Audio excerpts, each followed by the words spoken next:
Netcasts you love. From people you trust. This is Twit. Bandwidth for the Tech Guy is provided by CacheFly. CacheFly.com. Hi, this is Leo Laporte, and this is my Tech Guy podcast. This show originally aired on the Premier Networks on Sunday, July 15th, 2018. This is episode 1506. Enjoy. Well, hey, how are you today? Leo Laporte here, the Tech Guy. Oh, yeah, time to talk computers and the internet and home theater and digital photography. We could talk about smartphones. We could talk about smartwatches. Talk about anything with a chip in it. This is the show. 8888 Ask Leo is the phone number. 888-827-5536. That's toll free from anywhere in the U.S. or Canada. Outside that area, you could still call. You just have to use Skype or something like that. Skype out to call the number in the U.S. And it shouldn't cost you anything. 8888 Ask Leo. Website techguylabs.com. Remember that because everything is there. All the links and everything. And there's no charge. There's no sign up. techguylabs.com. How's your... I need to talk to you about a serious topic today. How's your digital estate? You ever think about your digital estate? What happens to your social media when you pass away? Or does it matter? Sometimes it does. Facebook has a feature you might want to set up. I'm not on Facebook, but if you are on Facebook, you might want to set up your legacy contact. When I had a Facebook account, I had a legacy contact, my wife. And there, you can find out about how to do that. We'll put a link on the show notes. Facebook gives that person, when you pass on, access to your account and allows them to do something called memorialize it, which is make it instead of your currently socially shared account, your memorial. And so your legacy contact can merely tell Facebook that person's passed away, and Facebook will memorialize it. Or you can change the profile picture, accept friend requests, pin posts. You can even say delete the account.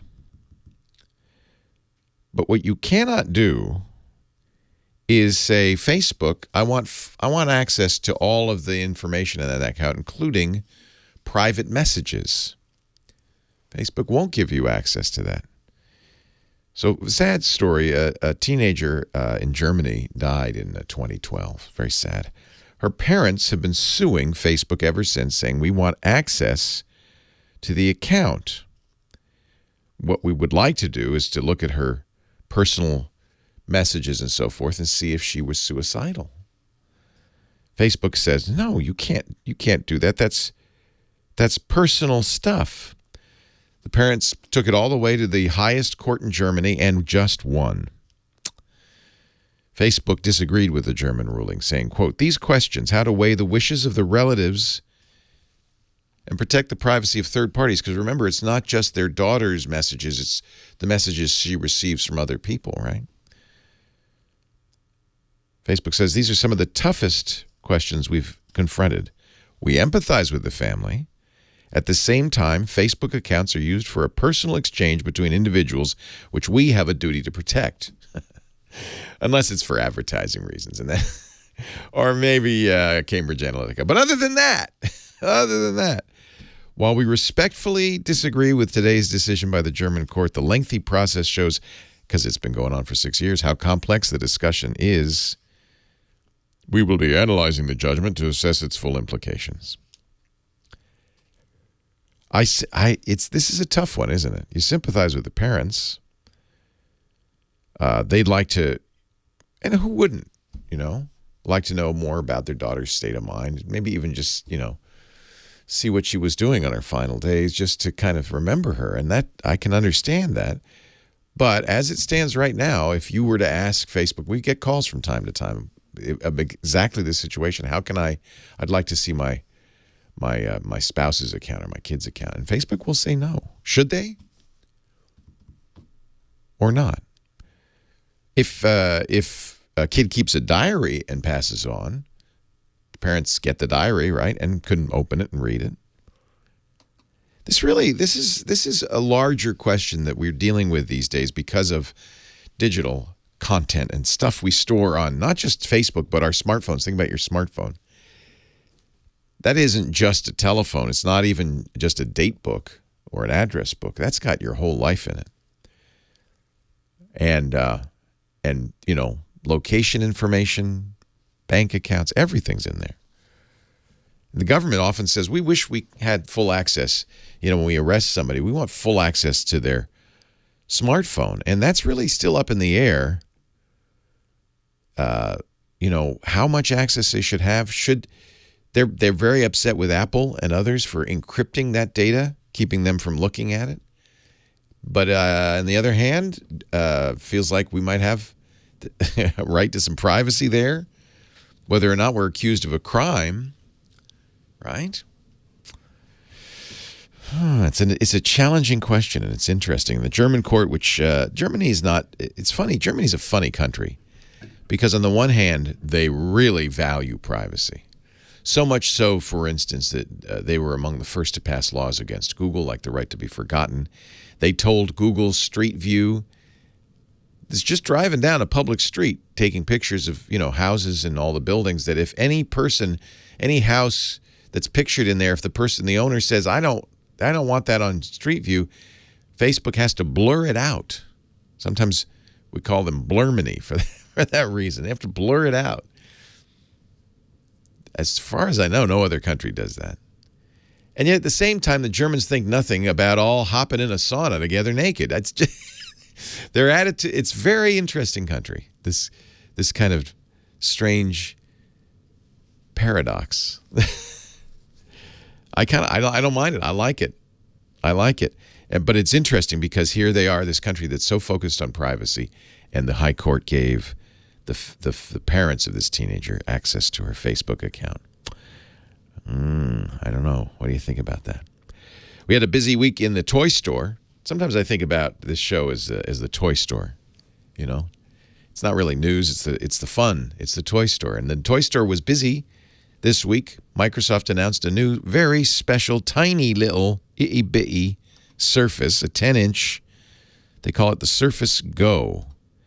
And interesting interview in Wired magazine today with Panos Panay, who's in charge of gear, toys at Microsoft. He's their chief product officer. He thinks, and I think he might be right, that small devices are the future. The Surface Go is a full Windows computer, but it's just 10 inches diagonal, and it weighs a pound and a little bit. You can throw it in a bag. Certainly, we've fallen in love with our tiniest computers, our smartphones. Maybe there's a market. Microsoft seems to think so. It's also inexpensive. It's the least expensive machine they've ever made, $399 for the Surface Go, which ships August 2nd. Although you're going to probably want to spend a little more, $150 more, to get the slightly upgraded version with more memory, more storage. That's $550. Apple also announced an upgrade to its MacBook Pros. Quite the opposite. They're bigger, they're heavier, they're more powerful. I guess they're not bigger. Same design, but they put some really juicy, powerful chips and memory and storage. In fact, if you want to go cuckoo, you can put a 4 terabyte solid-state drive in the new MacBook Pro, and it'll only set you back $3,000 extra. No, I didn't order that one. I did order both the Surface Go and the new MacBook Pro, and I'll have reviews for you in the weeks to come. Sometimes it's fun to live in the toy store. 8888 Ask Leo, the phone number. Let's talk high tech. We'll go to the phones right after this. Leo Laporte, the tech guy. It still is summer. You're right. Absolutely right. Michael Cozio, our musical director. Spinning the discs. 8888 Ask Leo, the phone number. Kim Schaffer. She's wearing red, white, and blue. No, she's not. I'm not dressed the part, but I may or may not have already had a glass of champagne. All right. Now we're talking. It was Bastille Day yesterday, It French was. Independence Day, and today, of course, France.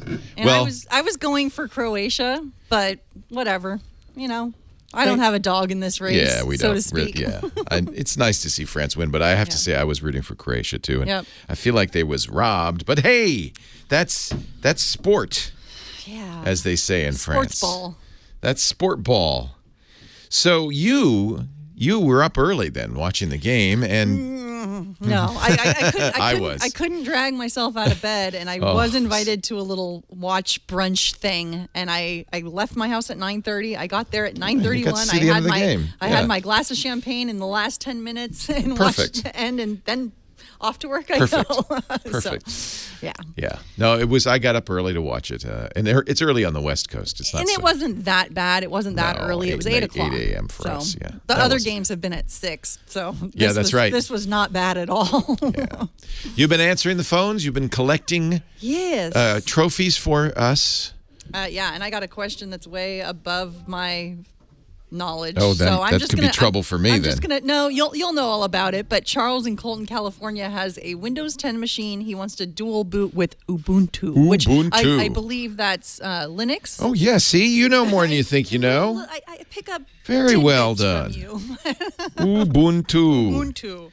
All right, let's do it. Thank you, Kim, and hello to Charles. Yeah, Leo. Hello, Charles. Yeah, I recently, last year, I bought a Windows laptop, and I would like to have a dual boot system with Ubuntu. Good for you. Good for you. And I've watched things on the internet about it, and I don't know how to repartition the drive and all that. So if you can give me some information. Well, I can tell you that this is going to be the beginning of a journey of learning and exploration and intense frustration. But at the end, you will come out on the other side a better man. Oh yeah, I've used it before. You have to go in and download a lot of drivers and things. Yeah, it's actually gotten it's so much easier than it used to be. So the story of Linux, I'll give briefly, is that a Finnish graduate student in 1992 named Linus Torvalds decided he wanted to write an operating system of his very own. You know, those Finnish winters are long, and there's not much to do. So he wrote something. He actually called it Linus's Minix, because Minix was a teaching operating system. They were using it as a university, or Linux.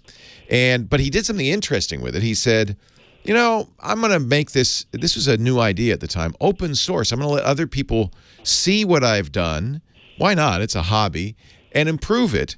And this happened right at the beginning of the internet and the ability for people all over the world to work together on a project, and Linux really benefited. He kept the trademark, so he's the only person who could say Linux is Linux, but he's not the only person that can make what we call a Linux distribution. You might think of Windows 10 as a distribution, or Mac OS High Sierra as a distribution. Linux, and those are, of course, commercial. They're distributed by one and only one company, Microsoft and Apple, respectively. Linux distributions can be made by anybody because it's free and it's open source, so anybody can work on it and modify it. And as a result, there are many hundreds of different kind of versions of Linux. We call them distributions. And Ubuntu is probably the best known. It was created by a guy named Mark Shuttleworth, who was a .com billionaire or millionaire. I guess probably not a billionaire, but many, many millions. And he decided, I'm going to give back. I'm going to put some money into a company called Canonical, and we're going to develop the easiest, best version of Linux. So they've put effort over many years now into making Ubuntu as easy to install as Windows, with support for as much hardware. And I think you'll find that even if you've installed it some years ago, it's really fairly easy today to install it. In fact, what you can do is go to ubuntu.com and download an installer, put it on a USB drive, or probably a USB key. It doesn't need very much storage. A couple of gigabytes will do. And then boot that USB key, and it will actually help you make a dual boot. It actually will walk you through that. So it's going to be easier than you think. Oh, you don't have to manually partition anymore and do all of that stuff. Now, there are plenty of guides, as you will see, But when you first boot into the Ubuntu installer, it will say, "Hey, I see you already have a copy of Windows on there. Would you like me to coexist with it?" Now, one thing that's always a good idea is make a backup of your system if you're, because things can always go wrong. Right. Ubuntu has a partitioner built into it, which will easily add the partition, and you'll be walked through it to the partition for the Ubuntu. It has to be a separate part of the hard drive because it uses a different file system. And then it will put something called a boot manager on there. It'll put its own boot manager on there. I think it's Grub. There are others, but I think Ubuntu uses Grub. And what Grub will do when you first turn on the machine, it'll say, "Oh, I see Windows 10 and I see Ubuntu. Which would you like to do today?" And you get to start it yourself. So I don't think, I'm looking at some of these instructions on how to do this, and I think they've overcomplicated it. I think Ubuntu makes it much easier than it used to be. I don't think you're going to have much difficulty doing it. Okay, Leo. And can I ask people to download City at Home? What is City at Home? It's for they use your extra CP whatever to search for extraterrestrial life. Oh, SETI, yes, SETI, yeah. So far, no luck. No. I'm getting to be an old man. I hope they contact somebody before I go on. But I know Seth Shostak of the SETI folks, SETI project fairly well. We've had him on many times. SETI at Home is SETI, SETI stands for the Search for Extraterrestrial Intelligence, and SETI at Home is part of the Berkeley group, not Seth Shostak's SETI project, but the same idea. And what you're going to do is you install that on your machine. It's kind of like a screensaver, but in the background, when you've got extra time on your machine when you're not using it, it will attempt to analyze the radio signals they're collecting to see if they can hear any intelligent signals. It's kind of cool. Yeah. Oh yeah, Leo. I've started leaving my computer on at night so it can do whatever it wants to do. It's a volunteer project. You're helping out. I think that's great. There are a lot of projects like this. There's also Folding at Home, which does protein folding to help cure disease. There's quite a few of these. But SETI at Home is a kind of a fun one to think that you may, in our lifetime, maybe we could. But do we really want to meet these extraterrestrials? What if they're smarter than us and don't like us? Leo Laporte, the tech guy. Leo Laporte, the tech guy. 8888 Ask Leo. They call it the Fermi paradox, named after the physicist Enrico Fermi, who first posed this question many, many years ago. He said, why is it that even though there's such a high probability that somewhere in the universe, even in the galaxy, with billions upon billions of stars, that there is somewhere out there intelligent life? Why is it that despite the high probability of that, we have no evidence that it exists? We have no, I guess there's a few of you who believe, we have the evidence, Leo. It's down there at, in the desert. The military's known about this for years, Leo. I don't believe that. I think if there were a secret, Donald Trump would have told us, right? He would have told us. He can't keep a secret. He would have said, "Oh yeah, there's aliens. Oh yeah, we got them. We got a couple of them." No, there's no evidence. And although I do have many good friends who otherwise seemingly normal friends who think that there is evidence that there are UFOs that we've been contacted. So Seth Shostak, who is a physicist, astronomer, I think, created this SETI project to look for, and what they do is they rent time on these giant radio telescopes, like the giant Arecibo telescope, and they collect radio noise from the universe, from swaths of the sky, and then they churn through it with powerful computers trying to figure out if there's any patterns. Because it seems reasonable that if there were intelligent life, they would have created some sort of, radio patterns that traveling at the speed of light would have propagated and reached us. So far, after many decades of searching, no results. The SETI at Home project that our last caller was mentioning is a different group, but the same idea. This is from Berkeley, and they're doing a same kind of thing. They're using people's extra computing power. So when you have a computer, it's on. It's not doing anything. It's just sitting there. Frankly, it's on, waiting for you most of the time, even when you're using it. It's kind of, we're slow. Computers are fast. It's going, hey, go ahead, type another key because I'm just waiting around. So in those little periods of time when it's just sitting there, these projects, and there's more than one. I'll tell you about some other ones, do stuff like analyze radio signals to see if there's any patterns that we can discern that might indicate extraterrestrial intelligence. No luck. No luck. Why do you think that is? Why is that? I think my personal belief is that the galaxy alone, let alone the universe, is so incredibly vast. We kind of, because we're humans, we underestimate the distance. Really, it's very unlikely that let's say there's extraterrestrial life out there, a million light years away. You're not going to try to get here. It's too far. It's like saying, if you could just get to Mumbai right now, there's an ice cream cone waiting for you. Who's going to do that? No one, because it's so far away. So just too far. But still, radio waves, they come anyway. And no, we haven't found anything. There's another project a little closer to home called Folding at Home. I think it was kind of created in response to SETI at Home. Folding at Home does medical research by doing something called protein folding. And that's a very computationally intensive process. So they would love the help of many, many computers. And so Folding at Home has a team. That was started by Stanford in the year 2000. So we've got Berkeley, we've got Stanford. Somebody just told me about something they're doing that's using IBM's resources and yours to do a lot of stuff. According to it's worldcommunitygrid.org. According to World Community Grid, they're trying to solve the world's biggest problems in health and sustainability, like all of them. But same thing, which is there are some problems that really benefit from lots of computation power.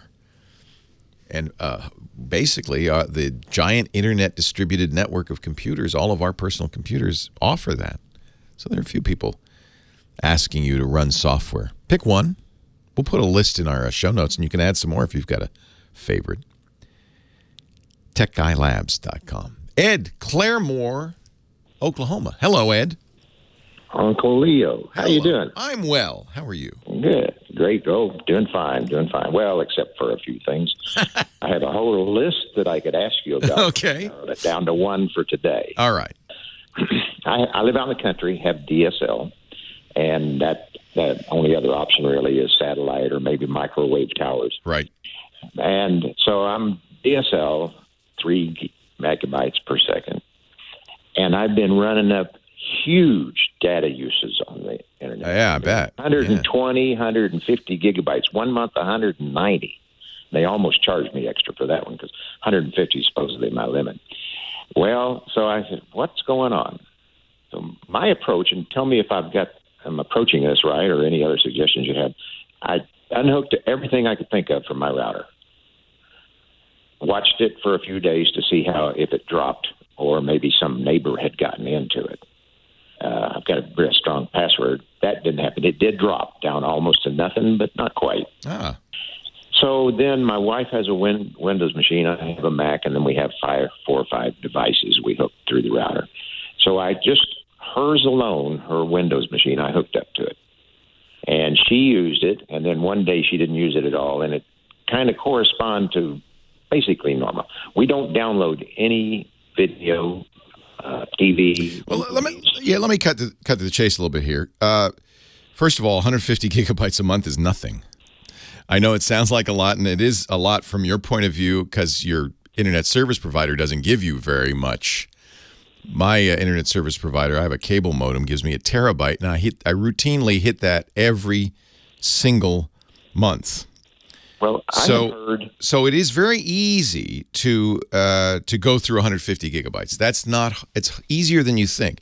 And it's easy to do it without you doing anything, because what I'd really like, you should see if your router will do it. If it's an older router, it won't. But most modern routers will break it down for you, because the router knows. The router knows what devices are using how much. And so what would be very useful for you is if you could look into your router and see if it does. And if not, you might look at a different router that can tell you how much each device is using, because that will tell you. Windows alone will use gigabytes downloading updates without your knowledge. It's not unusual. Here's some things to look at that do use a lot of data and maybe you hadn't thought about. If you have any security cameras, typically they're very heavy data users, a gigabyte or more a day, easily. So security cameras, Nest cameras, that kind of thing, they especially if they're high def, they go through data like crazy. If you have, of course, if you're watching Netflix, Netflix is a gigabyte an hour. But you said you don't download video. Do you watch Netflix? Do you stream? Like you don't stream anything like that? Not a thing. Just web surfing and email, pretty much it. And a little bit of Facebook. So I had heard that, 20 to 25 gigabytes a month is enough for high-definition TV for a family. No. Well, yeah. Huh? If they only watch 1 hour of Netflix a night and they take a week off every month, 25 gigs would do it.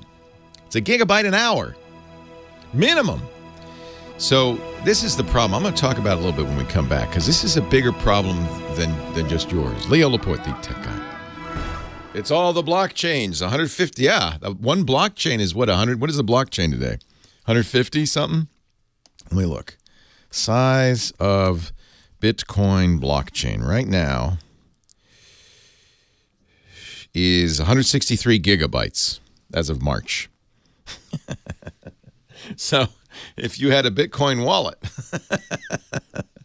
and you wanted to download the blockchain, just that alone, 163 gigabytes.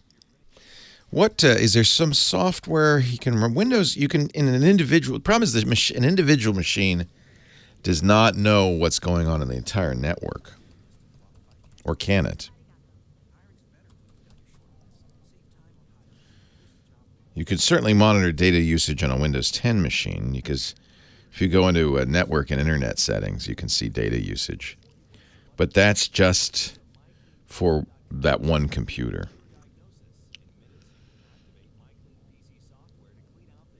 I bet you there's software you could run that would watch the whole thing. Yeah, GlassWire.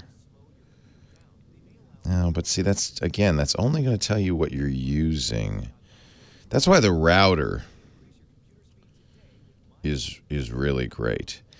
A good internet service provider, especially one with such a low cap, should have a tool as well, but it may not tell you that what you want to know, which is what's using the most.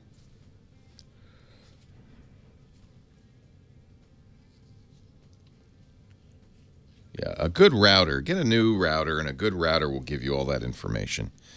And it knows because it sees everything. It's everything goes through the router. The caps are a new net neutrality issue, a massive net neutrality issue. This is the way that most internet service providers now are basically being anti-competitive. If you're Comcast and you have 1,000 gigabyte cap per month, that sounds like a lot, but as we all use more and more data, it really discourages you from streaming video, and so you're much more likely to watch Comcast on demand than you are to watch your Amazon Prime or your Netflix. It's good for Comcast, and I really think that that's a big issue, is these caps. And they're bogus, by the way. I really believe they're bogus. The ISPs will tell you, well, we have to do this because there's people who will be hogs. But, yeah, no.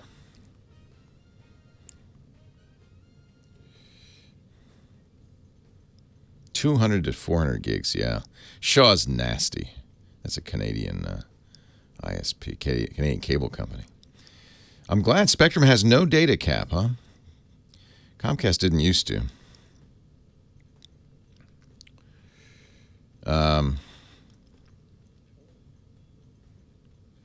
Yeah, I mean, basically, that's the other thing they do is if I go over a terabyte, which I do, then they only charge you $10 per additional 50 gigabytes.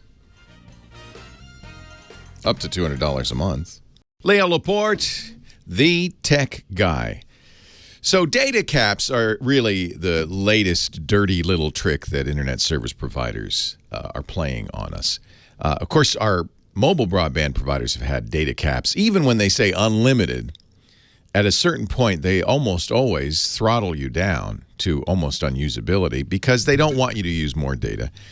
Except that it's not really a problem. Data caps are overblown by internet service providers. A good internet service provider, and there are many, does not offer data caps because the cost for the internet service provider is providing you the pipe. The actual bits are cheap, really cheap.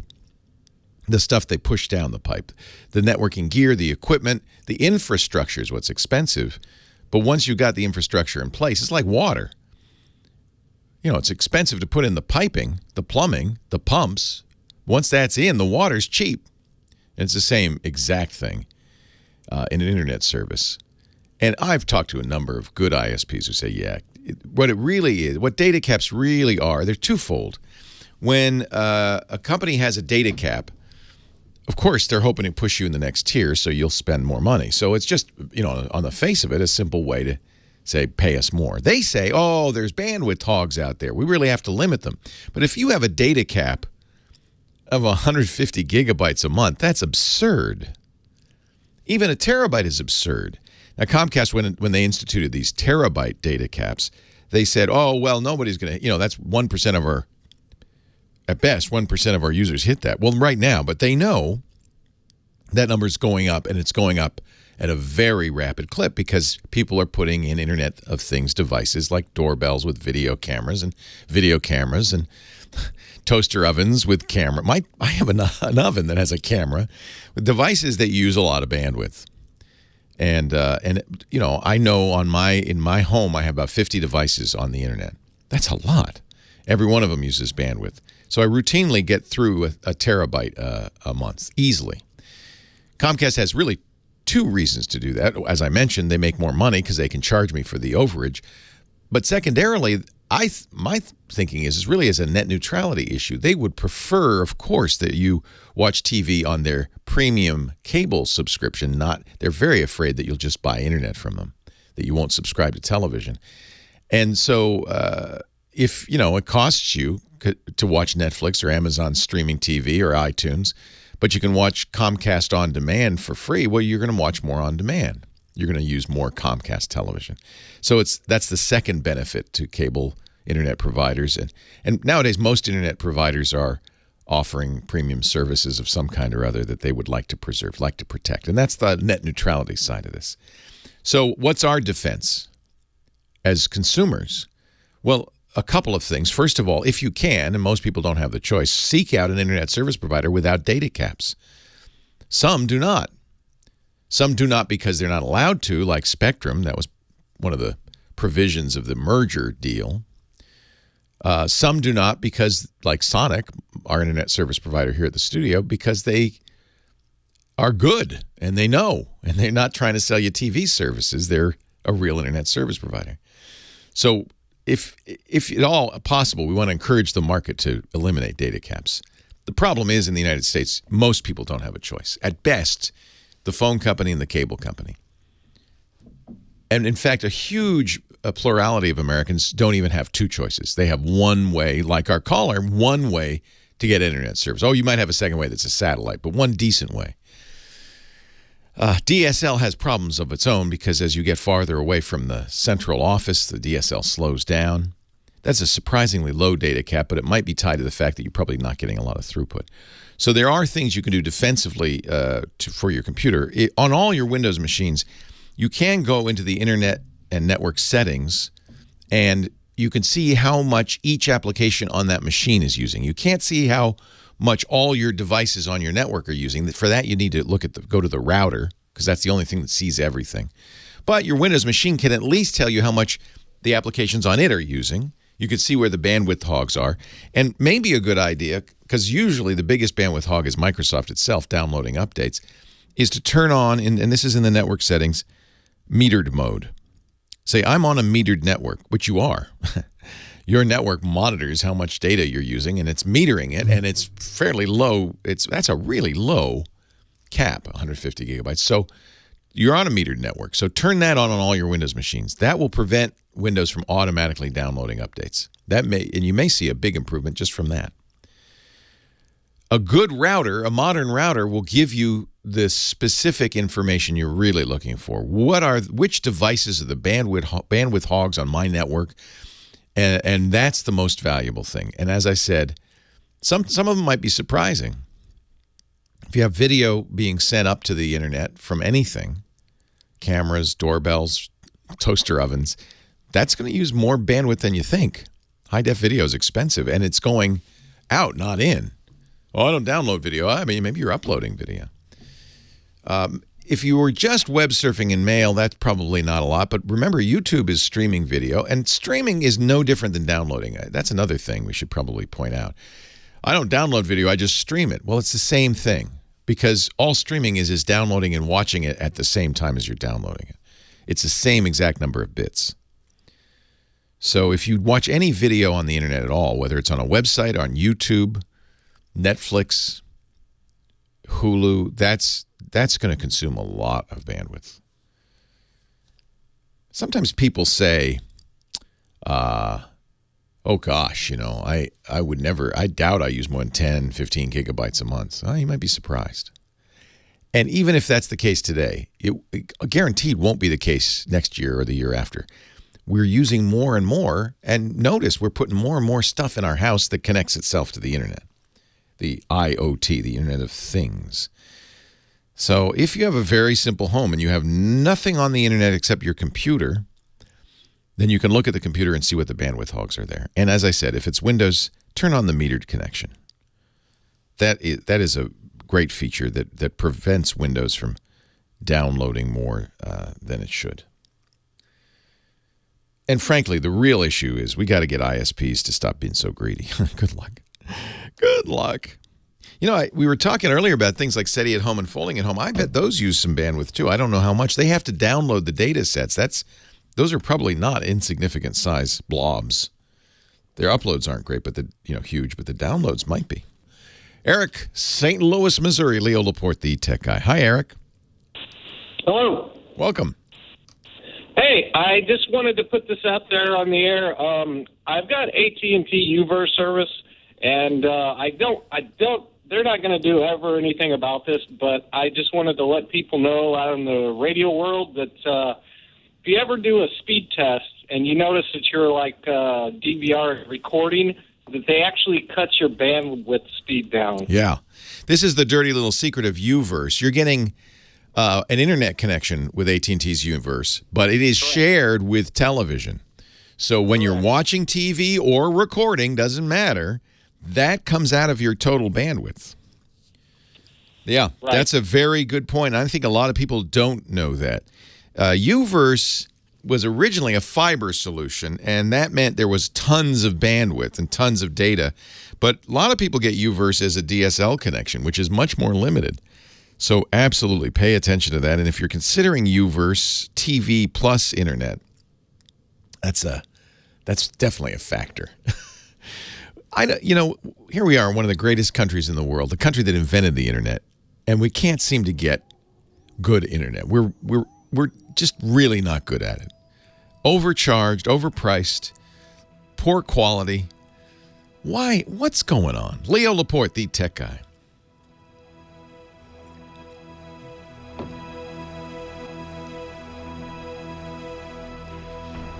And then if you complain to the FCC, it's, sorry, that's $225, please.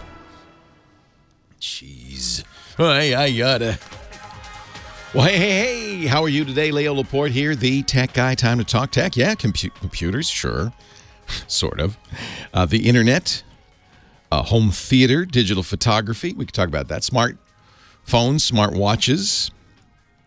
Anything with a chip in it. 8888 Ask Leo is my number. 888-827-5536. Love to hear from you.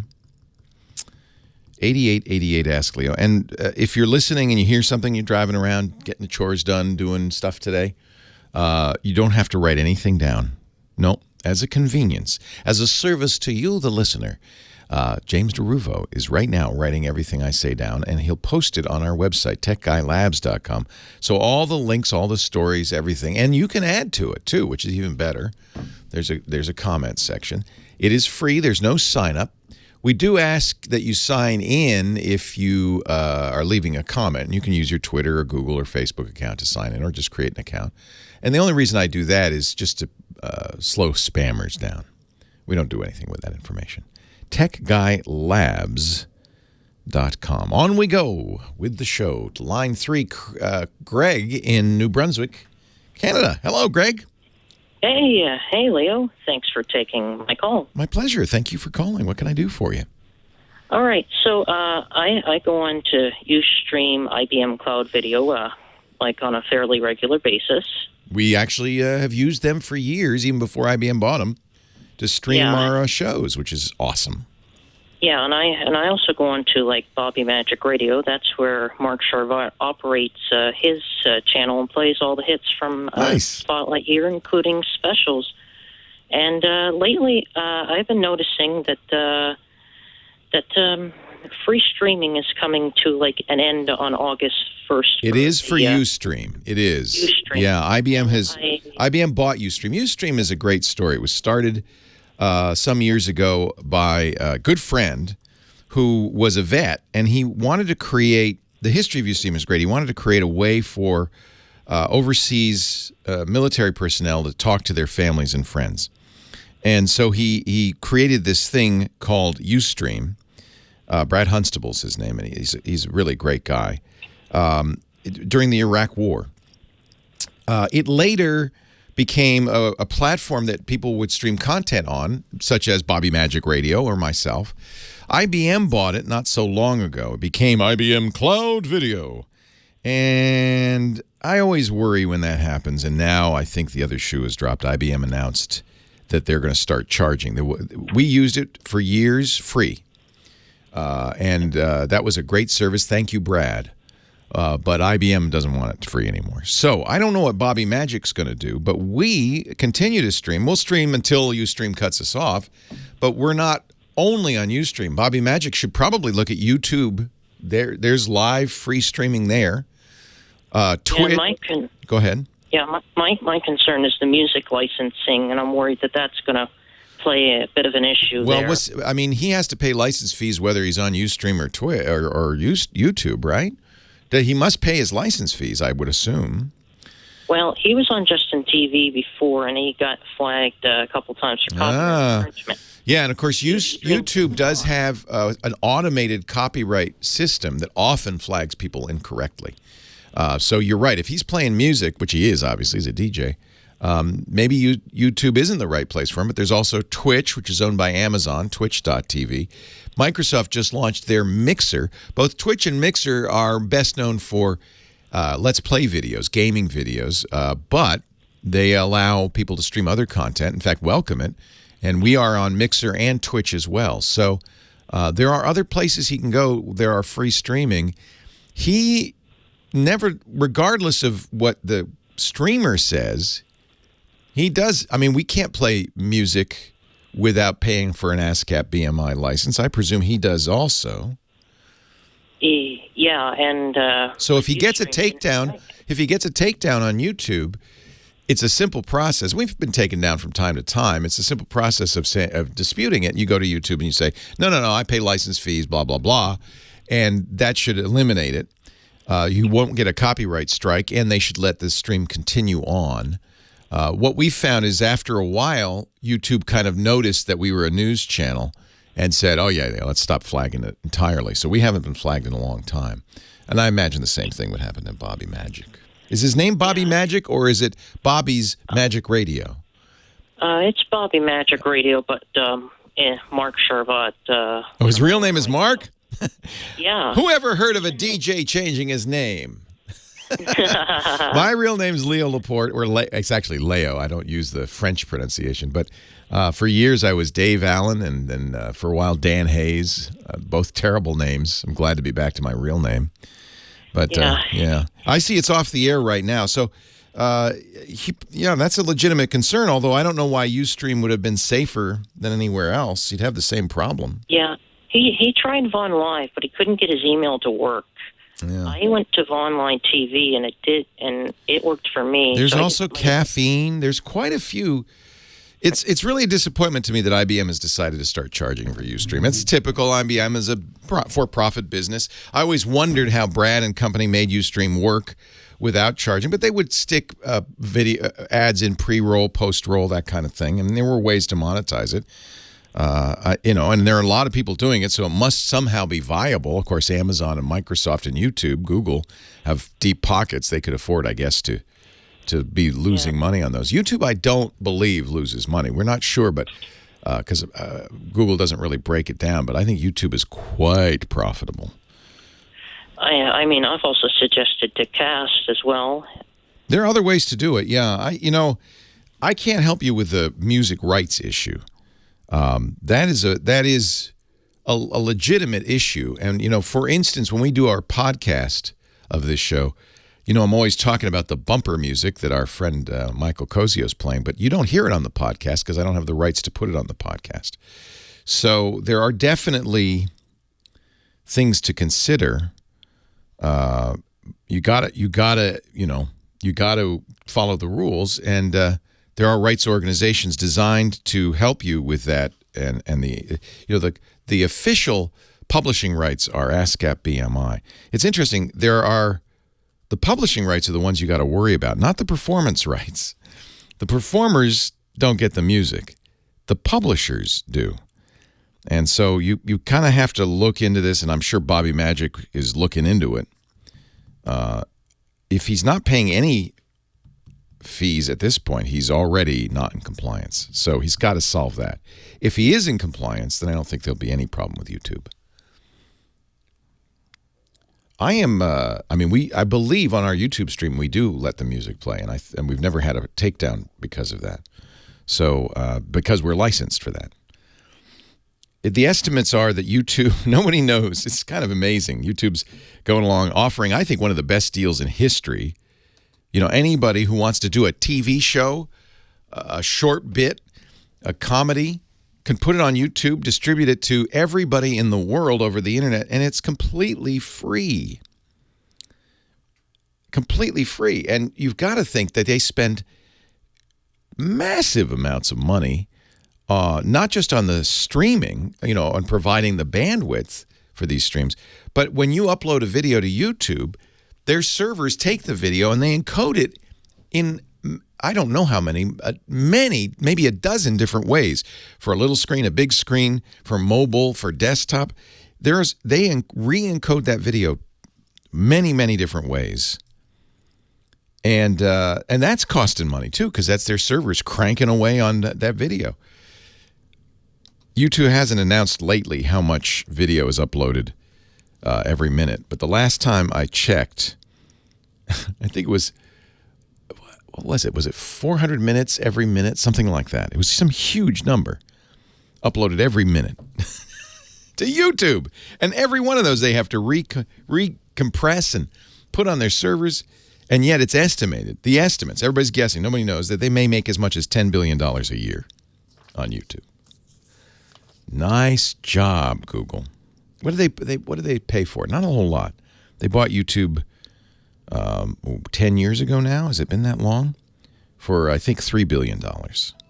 And they make more than $10 billion. Profit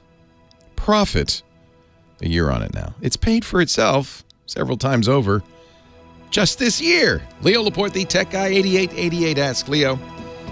Let's talk some more. Leo Laporte, waiting for your call. Hey, Christopher. Good morning. How are you, Mr. Marquardt? I'm doing just fine. What would you like to talk about today? About the growing amount of lenses in cameras. I am only using one. Yeah, I wouldn't be too sure about your that. fault. And there's one article online that kind of refers to that I want to lead up to. Okay. If you Google phone with 9 cameras. Oh, I saw that. Isn't that crazy? Yeah, it's been up and down the news, and I kind of want to briefly. It's the ugliest thing. It looks like one of those weird dreams that the artificial intelligence has. No, I'm not sure we're talking about the same thing. Oh, there's a new one. Oh, it's something we can speculate on a bit. Do you want to talk about the new light one? Yeah, okay. That's the one. Well, it's not. Yeah, again, it's a rumor, but it is an interesting development we're seeing. Yeah. This is, so you've seen the other one, which is really crazy looking. Not sure. Yeah, let me. It has. It looks like an alien or something. Let me see if I can find it. It's 16 lenses. Look, this is so ugly. A phone with 16 lenses? 16 lenses. I mean, I know Light's L16. That's it. It's the same. Is it? That's it. Okay, it's the same company, that's right? Yeah, but it's not the same thing. That though. is the ugliest son of a gun. That thing is, yeah. Well, let's discuss that. Okay, so that's the L16, and they're going to make an L9, I guess. Is that what you're saying? Again, let's. All right, good. Let's not spill the beans. Let's not spill the beans. We'll keep our powder dry. All right. So we'll talk to you in a few. Talk to you. Take care. Leo Laporte, the tech guy, 8888. Ask Leo. It's time to go on with the calls. Chris Marquardt, our photo guy, coming up in about 10 minutes. But right now to line 2 and Paul in Louisville, Kentucky. Hello, Paul. Hey, how you doing, Leo? I'm great. How are you? I want to talk to you about the Plume router. I want to ask you whether or not I'm trying to make a decision on the mesh routers. I currently am using a Netgear 6250, R6250, and I like it. I've had it a couple years, but concerned about the Internet of Things security. And the last time I talked to you, you were talking about the Plume. Now, do you think it would be a good decision to get the Plume solely because of the ability to isolate it, like to set up the router so that devices would only have access to the internet and not be able to get into my system? Is the Plume, of all the mesh routers, does it give you that capability more than the other ones? Not necessarily more. So let me talk about what mesh is, what the Plume does, and what you specifically are asking for, which is, by the way, a very, very good idea.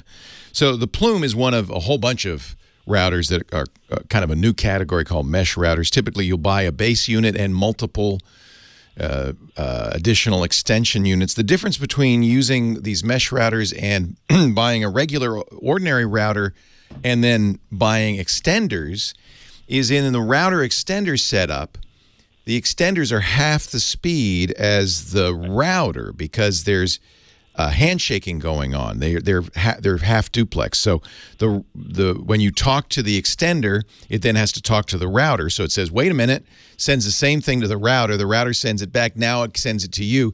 So it's literally cutting in half the throughput. Mesh routers use a separate back channel that doesn't in any way affect the speed. So they tend to be full speed. But that's just the beginning. That's just kind of the beginning of the whole idea. Modern mesh routers, and by the way, many other routers are now adopting some of these features. A lot of these features are typically always updated with additional firmware. That's good for security, but one of the selling points of Eero, Plume, and these others is we're also managing your network, and we're noting what devices are streaming. Let's say streaming video, they need to have priority over something that's just reading email. So they'll actively manage your network. Plume and Eero and others download additional firmware for specific hardware. They understand that a Roku is different from an Apple TV, and they'll handle them differently. There's all these features that they talk about. And then increasingly, you're seeing with these routers that they're offering a subscription for additional features. Plume recently came under heat because as they do it now, when you buy a Plume, you have to buy a subscription. And you have to maintain that yearly subscription, or the Plume will not. Actually, there's a debate over whether it will continue to work. At first, they said it won't work. Now they say, well, it will, but it won't be updated. Is there a charge for that subscription? Yeah. How much? I don't remember off the top of my head. Now, I use Plume at home, and you did mention a feature that Plume has that I really like. So, and more routers are going to have this. Here's the problem. You have devices on your network that are kind of dumb internet devices. Sometimes we call them Internet of Things or IoT devices, things like doorbells and cameras and ovens and, all these stuff. Often, these are not really secure. We've seen over and over again cheap Chinese cameras that have hardwired passwords that anybody can get into. Let me ask you this. I've got the Netgear Arlos. I've got 5. Yeah, those are. You have an Arlo. That Arlo is already a mesh router, right? No, I mean the those cameras. I'm sorry, I was thinking of the Velop, which is okay. Arlo is a camera. Now those are secure because I think the Netgear's made by Netgear. Yeah. Yeah, I think they spun it off. I'm not sure. I'm trying to remember, but in any event, no, they're still Netgear. I think those are good, but you never know with IoT devices, are they up to date? And the problem is, if an IoT device is less than perfectly secure, it can become a gateway into your network. Exactly. So that's what you want to do. I was trying to get. I've got these other choices to make. Well, let me just finish this, and then I'll talk about it. Right. So the way the Plume and some other routers will work, the Plume does this, is they can create separated networks that only have access to the internet. They don't have access to your network. Right. And so you put the IoT devices on that network, IoT devices still work, but even if they're hacked, the bad guy does not have a gateway into your system. So that is one of the, I think, very nice features of Plume. I don't think Eero offers that. Plume has 3 networks. It has a network you have full access, the one you'll use. It has a guest network with some limited access, and then it has this third IoT network, and I think that's a really good feature. But they are asking for a yearly subscription fee now. And I didn't know that, yeah. Yeah, I think that's somewhat justified because all of these devices are, in fact, being constantly updated. So the old days, you'd buy a router, and that's it. It would sit there. In fact, it wouldn't even get updated unless you specifically sought the update. And many times there wouldn't be one, and the thing would be insecure, and you'd have to throw it out. So I think it's somewhat justifiable. Okay. You get other features with the subscription. But it does require that. I have to call them or look into the subscription issue because I didn't know that. But it's all on the website. I got grandfathered in because I bought it before. Okay. So I don't have to pay for it, which is a relief to me. But I think it's something to consider if you're going to buy one. Let me ask you this question then. Okay, I've got these 5 Arlo cameras. All right. I currently have connected to my Netgear router. I have these little wired. Hold on, I got to take a break. Hold on, Leo Laporte, the tech guy. I want to talk a little bit more about why I don't think a subscription is such a bad thing on a router when we come back. I'm sorry, I had to take a break there. Go ahead. Yeah, I currently have these TP wireless TP links. Yeah. Well, they're what that's through the power line networking. Yeah. Power line. Yeah. Right. Yeah. Okay. That helps me with my outdoor cameras. Okay, a little bit. Okay. Now, so I asked you the question about the router as far as security. And I was thinking about the Plume. What would be the best for getting me a better access to the outdoor? Well, that's exactly why I got the Plumes. So the Plumes are a little different than, say, the Velops or the Eeros or the Orbeez, all of these other mesh solutions, because the design around the Plume is you have a bunch of them. Well, you can have a bunch of them. I have 12 of them. They're a little less expensive. And the idea is you put one in every room you want Wi-Fi. So they're kind of, if you think conceptually of Wi-Fi like light, you you can try to light up the whole house, but really you don't need light in the whole house. You need light in the areas where you're going to use Wi-Fi. So the plumes, the way they work is they kind of light up a pool of Wi-Fi in each room. And by doing that, they have a couple of advantages. One, you don't get as much interference because you've got a very strong local signal that doesn't go outside that room. Yeah. So it really reduces, if you've got a cluttered Wi-Fi band, which most of us do now because everybody's got Wi-Fi, that helps. It also, and the reason I use it is I can put one in the garage. I do. I actually have kind of a breadcrumb trail of plumes. Yeah, I currently have one of my TP-Links. Yeah. Yeah, it's like a bread. Now, the TP-Link's fine because you're basically using your grid as Ethernet to lead out to that TP-Link in the garage. Could I use the TP-Link with them? Yeah, of course.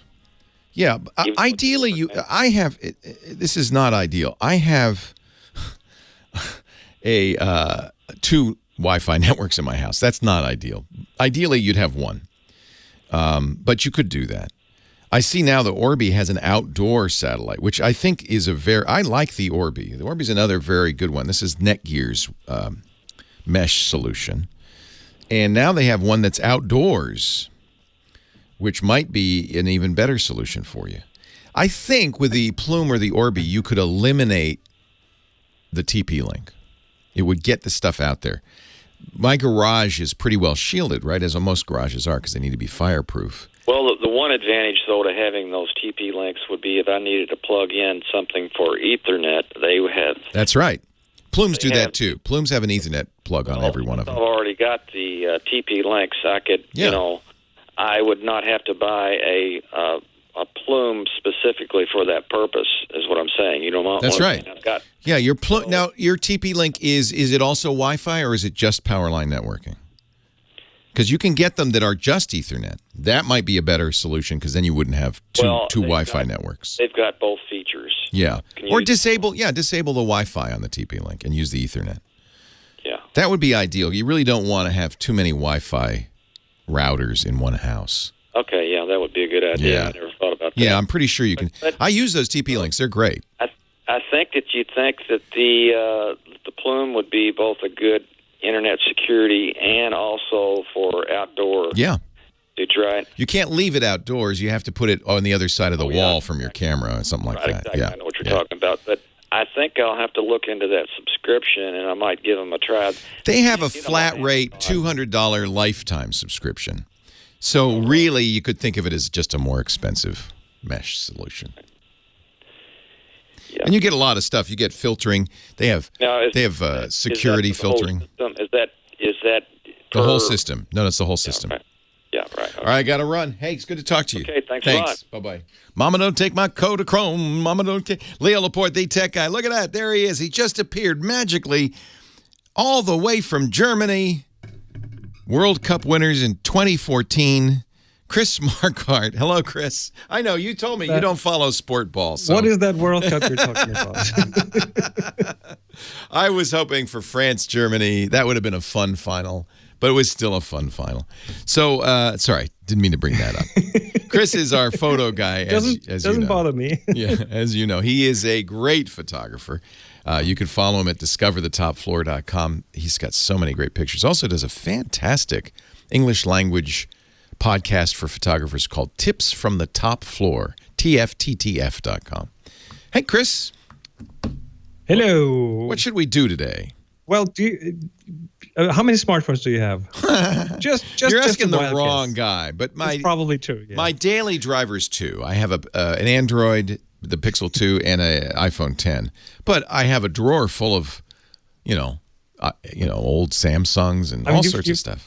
You've seen the entire development over the last 10 years of smartphones. You bet. With the ones, well, even before smartphones, the phones kind of had these very tiny cameras, really bad cameras in them that made stamp-sized so much photos. Better, right? And then they started being 2 megapixels and 4 megapixels, 8 and so on. So there's a really interesting development, a really fast development that has taken place over the last 10 years. And then all of a sudden, the number of cameras in the phone started to increase. So we start off with smartphones that have one camera in the back, And then they start to add a second camera, the selfie camera in the front. And then the phone, I think, was it Apple with the iPhone 7 Plus came out with a dual camera. So they had two cameras in the back, which they used to not only have like a telephoto and a wide angle lens, but also to combine them in some way to see depth in the photo. And then they came up with a portrait mode that uses those cameras to see depth, to be able to do these out of focus effects and so on. And so, which means we have 3 cameras in the phones now, at least in many phones. And then just a short while ago, I think Huawei came out with a P20, or P20 Pro, I think, and that has 3 cameras on the back. So I have that one too, yeah. A third camera, so they have a 40 megapixel camera and a 20 megapixel camera and a black and white telephoto 8 megapixel camera, and they combine them in interesting ways and in very interesting ways. But there seems to be a bit of a trend of the amount of cameras increasing. It's the old "more is better" adage, which I'm not sure I agree with. But the question is, why are they doing this? So. A while ago, a camera, I think we talked about this on here, a company came out with a camera with 16 lenses. The company's name is Light, and they're at light.co, and their camera is the L16. Such a weird camera because it looks like some sort of strange, I don't know what, alien creature. It does look very alien, and it has these 16 cameras in it, and the idea behind it is it has several focal lengths, and you can combine the photos, and or the software does it for you, so it chooses different cameras and does some interesting math, so you can change the aperture, the virtual aperture later, and get stuff out of focus and get stuff in focus that you want. You can change the focus. Really, this is computational photography, right? Lots of computation going on there. The idea the computer's doing a lot of the work. Right, and that camera was a great concept, I think. The hardware, from all I've heard, is amazing. When you work with it, it's really fast and everything. The software wasn't quite there, at least not in the beginning. I think they're still working and iterating and increasing the quality and stuff.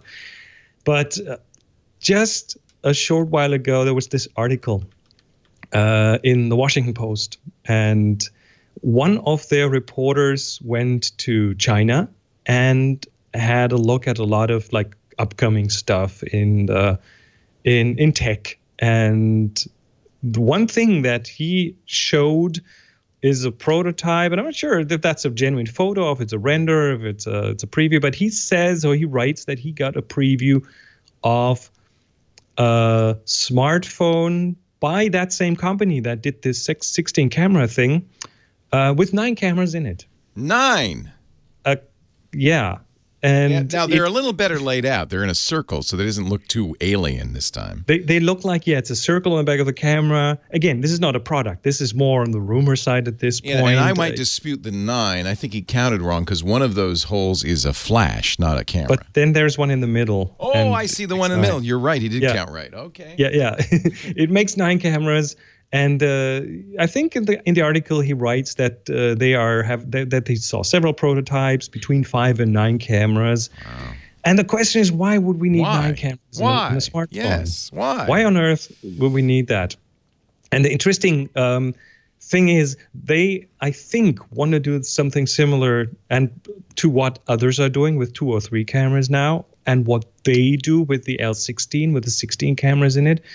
And it's this interesting combination of the cameras being spaced out and some interesting maths going on here, which lets you mathematically simulate a bigger lens. So have you heard of the VLA, the Very Large Array in New Mexico? It's a big array of radio telescopes. And they mathematically pretty much create one bigger telescope out of several ones. And this is the same principle here. It's several cameras coming together to make a big lens with, by using interesting mathematics here. The interesting thing that means is if they can pull that off, and if it really works, and if it's all the things energy efficient and fast to use and easy to use, then we're looking at flatter cameras in the future, because you can make up bigger lenses with many smaller lenses, and it kind of feels like those smartphones are closing in even more on the bigger cameras. You know, I know why you're thinking about this. Why? You have a Future of Photography podcast. Yeah. That's, I forgot. That's one of the topics that we also think about over there. Very true. If you go to thefutureofphotography.com, it's I should mention it more often. But it's fairly new. It's a really great show talking about how technology is really changing this wonderful hobby of ours. It is, yeah. Lots of stuff coming down the pike. Yeah. And it's fun. It's fun to look at what's coming up, and it's also fun to just speculate, where will this take us, and what does that mean? How will this whole landscape change? Do you think those big, heavy pro cameras like the Nikon 1D, or I'm sorry, the Canon 1D and the Nikon, I think it's the D1, are doomed? I mean, are we going to really have little, thin, light cameras about the size of a smartphone that do everything as well, computationally? Maybe not in the next 5 years, maybe not in the next 10 years, but I can see that gap to get more narrow over time, for sure, definitely. Well, it'd be great if I didn't have to carry a briefcase full of lenses and camera bodies and all that stuff. It'd be really nice. And then photography will come back down to not just skill, not just to technology, but to composition, to finding the right moment, to making decisions on how you place things in the frame. Yeah, that's really true. Yeah. Chris Marquardt, I always enjoy your stuff, and I really do want to plug thefutureofphotography.com, his new podcast. It's just fascinating. You do it with, is it Adi Stock? It's Aid. Aid. He pronounces it Aid. Adrian Stock. Oh, short for Adrian. And, of course, Discover the Top Floor. Chris does wonderful photo workshops at discoverthetopfloor.com. You're always fun. You're always inspiring. And we also have an assignment I'm going to talk about a little bit when we come back. We want you to take some pictures. Thank you, Chris. Thank you. Are you going to buy the new Hasselblad? I'm just trying to justify spending $2.5K on a new MacBook Pro that I will only use for 8 to 10 weeks a year when I travel. We didn't even mention that. Now, did you buy the iMac Pro? No, I'm a 5K iMac, and that's plenty good. Fine. This is what I'm looking at right now. It's a 5K iMac. It looks fine. I have an iMac Pro at home, of course. And do you know how bad how bad really this 2017 MacBook Pro keyboard issue is? Yes. Is it really bad? Well, I'm thinking of getting a refurbished one of those. I bought the new one. I had bought the 2016 MacBook Pro, both with and without the touch bar. First, I bought it with the touch bar. Hated the touch bar and the keyboard, so then I bought the 13. Hated the keyboard, so both of those have gone to employees. Bought a MacBook. Hated the keyboard, so that's gone to Lisa. So, the keyboard, it's not to me, it's not the issue is I never had one go bad. Of course, I never had it for very long. But we haven't had any go bad. But Renee Ritchie. It's loud. It's very loud. Yeah, I just don't like typing on it. It's loud and it's a very short travel, and it hurts my fingers. But I did buy the new MacBook Pro because A, I live in hope, and B, I really wanted an i9 and 32 gigs of RAM. And you bought the fully spec'd one. Of course I did. I didn't get 4 terabyte hard drive. That was $3,000. I couldn't do that. Yeah.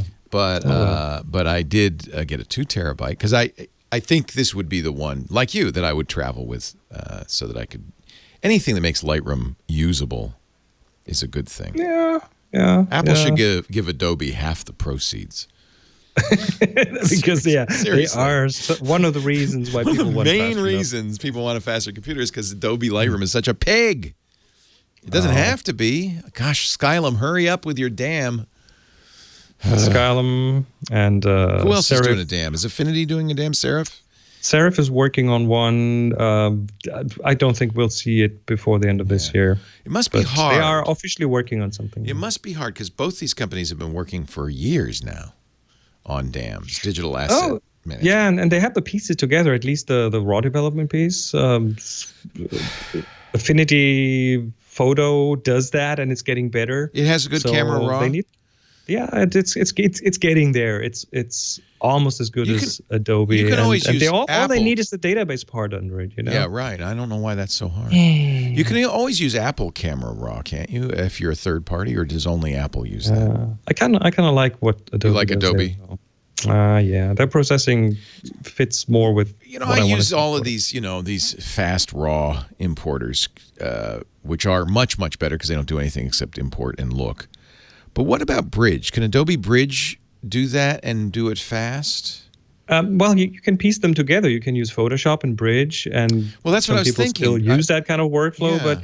I like the integrated nature of Lightroom so much because I can jump back and forth and everything stays in one place, and it works. It's compatible with my way of thinking with metadata and the database and search queries. Well, I use your 1,000 photos in an hour thing, and of course that's a Lightroom. I wouldn't be able to do this workflow without something like Lightroom. So right. That's one of the reasons I'm still heavily invested, and I can't really switch away from it. So you should get yourself the new MacBook Pro.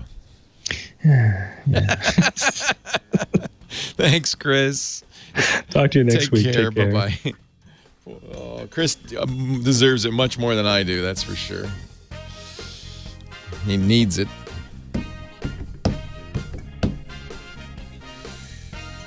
Yeah, I hate the touch bar.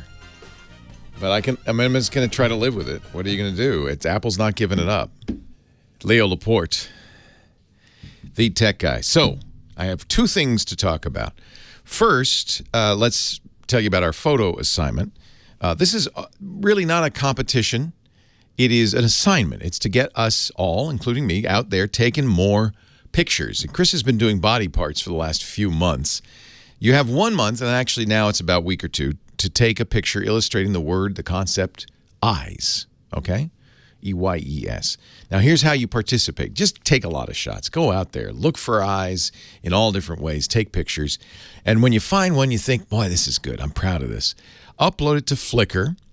Flickr is a great photo sharing site. Given new life. It used to be Yahoo. Then it was Oath when Verizon bought Yahoo. Thank God Verizon decided it didn't want it. Sold it to the best possible company, SmugMug, which is a photo site that I've been using for more than a decade. It's the best. SmugMug's now running and owns Flickr. That means Flickr's going to get better as a photo sharing site. So we're really happy to have that Tech Guy group on Flickr. Join the Tech Guy group. Submit your best photo. You can do one a week to the photo group, the Tech Guy photo group. Renee Silverman, our moderator, will say thank you. And make sure you put eyes in the tag so we know that that's a submission. And in the next week or so, Chris will look at them and pick 3 that he wants to talk about on the show. So you might get a little notoriety. That's all we can offer. But do participate in that. The other thing I wanted to talk about a little bit is why I don't think it's such a bad idea to pay a subscription fee for your router. Now, when Plume said this, everybody was incensed. In fact, initially I went, oh, come on. But we're really stuck, I think, in the past, this notion of you buy a router, you plug it in, and you forget about it. Just forget about it. And you may even notice after a few years that you're starting to reboot the router a lot. You may notice that there's been security flaws that take advantage of the fact that routers are not often kept up to date. Some pretty significant ones. The internet was almost brought down last year by one. There's another one. We think it's a nation state. It's probably Russia. Created something called VPN filter. The FBI was telling everybody, reboot your routers last month. But it turned out that wasn't the fix. VPN filter took over at least 500,000 routers, unpatched, out-of-date routers for reasons unknown. Although I have to say, just this week, the intelligence community is saying we're seeing the same kind of chatter that we saw before 9/11 with regard to a cyber attack. Now, I don't want to spread fear and uncertainty and doubt, but it is the case that there's a reason why nation states want to take over routers in the hundreds of thousands. They want to use it to attack things like the power system, like the grid. And they've done it to great effect in Ukraine. The Russians have. So it's important to have a router that is secure and is up to date. And I believe it's worth rethinking routers to think of it as more of a service than a piece of hardware you stick in the closet and you forget about.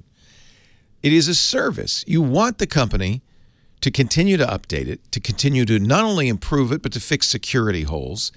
And if Plume says, it'd be great if people would subscribe to this, give us enough money every year so that we could do that, I think it's worth it if they actually do it. And I think they will. I've had very good results with my Plume routers. I like them. Other companies like Eero are kind of pursuing the same route. They're not requiring the subscription, but they're offering upsells, additional services like Eero Plus that you pay $60 a year for, something like that. I think $5 a month is worth it to have an up-to-date router that gets better with time and is secure and maintained to be secure. And I feel much more confident using Plume and Eero routers. Eero, we should mention, is a sponsor. But I use both those routers at home. The Netgear Orbi, same thing. They're not yet charging a subscription, but I think people are looking and watching carefully to see how Plume's sales are affected by this. And if people seem to have a willingness to pay this regular fee, I think it's going to happen. And I think it should happen. I think the problem has been all along that you and I bought $40 Linksys routers that we just throw in the closet. They're horribly insecure, wear out, they're not very good, they're just junk. You may have noticed router prices. If you haven't been into the store to buy a router in the last 5 years, you may have a little sticker shock. Routers are much more expensive than they used to be. They're now typically well over $100, sometimes up to $200 and more for a single router. And that's part of the way these companies are justifying it is, but we're making something that's much better than it used to be. I think that's worth it. It's important. Not right now, there are very good choices that don't charge a subscription fee. And so that's going to be the uphill challenge for Plume. But I'm not against the idea. I think it requires us rethinking what we're really buying when we buy a router. And I would submit we're buying a service as much as we are hardware. Brian in Indio. Thanks for hanging on, Brian. Leo Laporte, the tech guy. Hi, Leo. How you doing? I'm well. What can I do for you, sir? I've got a two-part question about the Fire Cube again. Welcome back. Hey, did you buy one yet? No. Well, with Prime Days almost upon us. Oh, good point. I've been waiting. That's a very smart move because Amazon always deep discounts all of their stuff. Prime Day starts at 3 p.m. Eastern tomorrow, noon Pacific on Monday, and goes for 30 hours. So you'll have all day Tuesday as well. So what questions can I answer? Because I have a Fire Cube at home. Well, what would you recommend it for the blind? Accessibility questions are always challenging for me because short of wearing a blindfold, I don't have a way of testing these. As you know, do you already use Echo? Yeah, I got a lot of blind users love the Echo because now you can talk to it, right? And it doesn't assume that you can read a screen; it talks back to you. It has all the problems of the Echo. Last night, my wife really wants to listen to Led Zeppelin, Dazed and Confused. And she spent 5 minutes shouting, Echo, well, she used the A word, but Echo, play Dazed and Confused, Echo, over and over again. Finally, I said, just the heck with it. I got my iPad out. I said, well, just do it on the iPad by typing. That's one problem. You're familiar with that. The Echo can often misunderstand. And with the Echo Cube, it's the same. It's exactly the same. It has the same array microphones so that it hears even if the TV is on, but it does recommend you keep it kind of away from the TV speakers. You'll find, I found that, I'd say Echo, watch Westworld, and it'll say, Beatles coming right up, it'll just completely misunderstand. However, you're already used to that with your Echo, so you won't be surprised by that. It is really great to walk into a room, and I'm sure it'd be even better for you to say, Echo, turn on ESPN. And it's on. Or Echo, by the way, great audio content too. If you have Audible books, it'll read you your Audible books. If you want music, it'll do just like any Echo, play music. But instead of playing it through its little tinny speaker on the Cube, it'll play it through your home theater speakers. So if you have a nice home theater, this is awesome. I like it. There'd be no benefit to you, but when it's playing music, it puts the lyrics on. It's just like an Echo Show. It puts the lyrics on it. Again, no benefit to you, but you could see the door cameras. You could see any kind of camera that you've got attached to the network. That's kind of nice. I'm a big fan of it. My only complaint is the same complaint I have with all Fire TVs. Amazon really uses it to advertise Amazon content. So while you can, of course, use Netflix and all of the other stuff, it really favors Amazon content. Leo Laporte, the tech guy. So there's a couple reviews from. Yeah. What specifically are you worried about? Well, one of the reviews says it wasn't real friendly with Spectrum Cable, which is a cable company that rips me off every month. Who's the cable company that rips you off? Name one. Anyone. So let me see. The Fire TV does have Voice View. I don't know if you have ever used Voice View, but Scooter X in our chat room says that's a screen reader. So there is a screen reader built into it. Let me see if Fire TV Cube supports the Spectrum box. So one of the things, I can't use it with my cable TV box because I'm using a TiVo, but I do know that the Fire TV Cube supports a fairly broad range of boxes. So I don't know, and I haven't tried it with Spectrum. We have Comcast out here. They say on the Fire TV site, it works with Comcast, UVerse, DirecTV, Dish, Spectrum, Cox, Verizon Fios, CenturyLink, Prism, Frontier Fios, and Mediacom.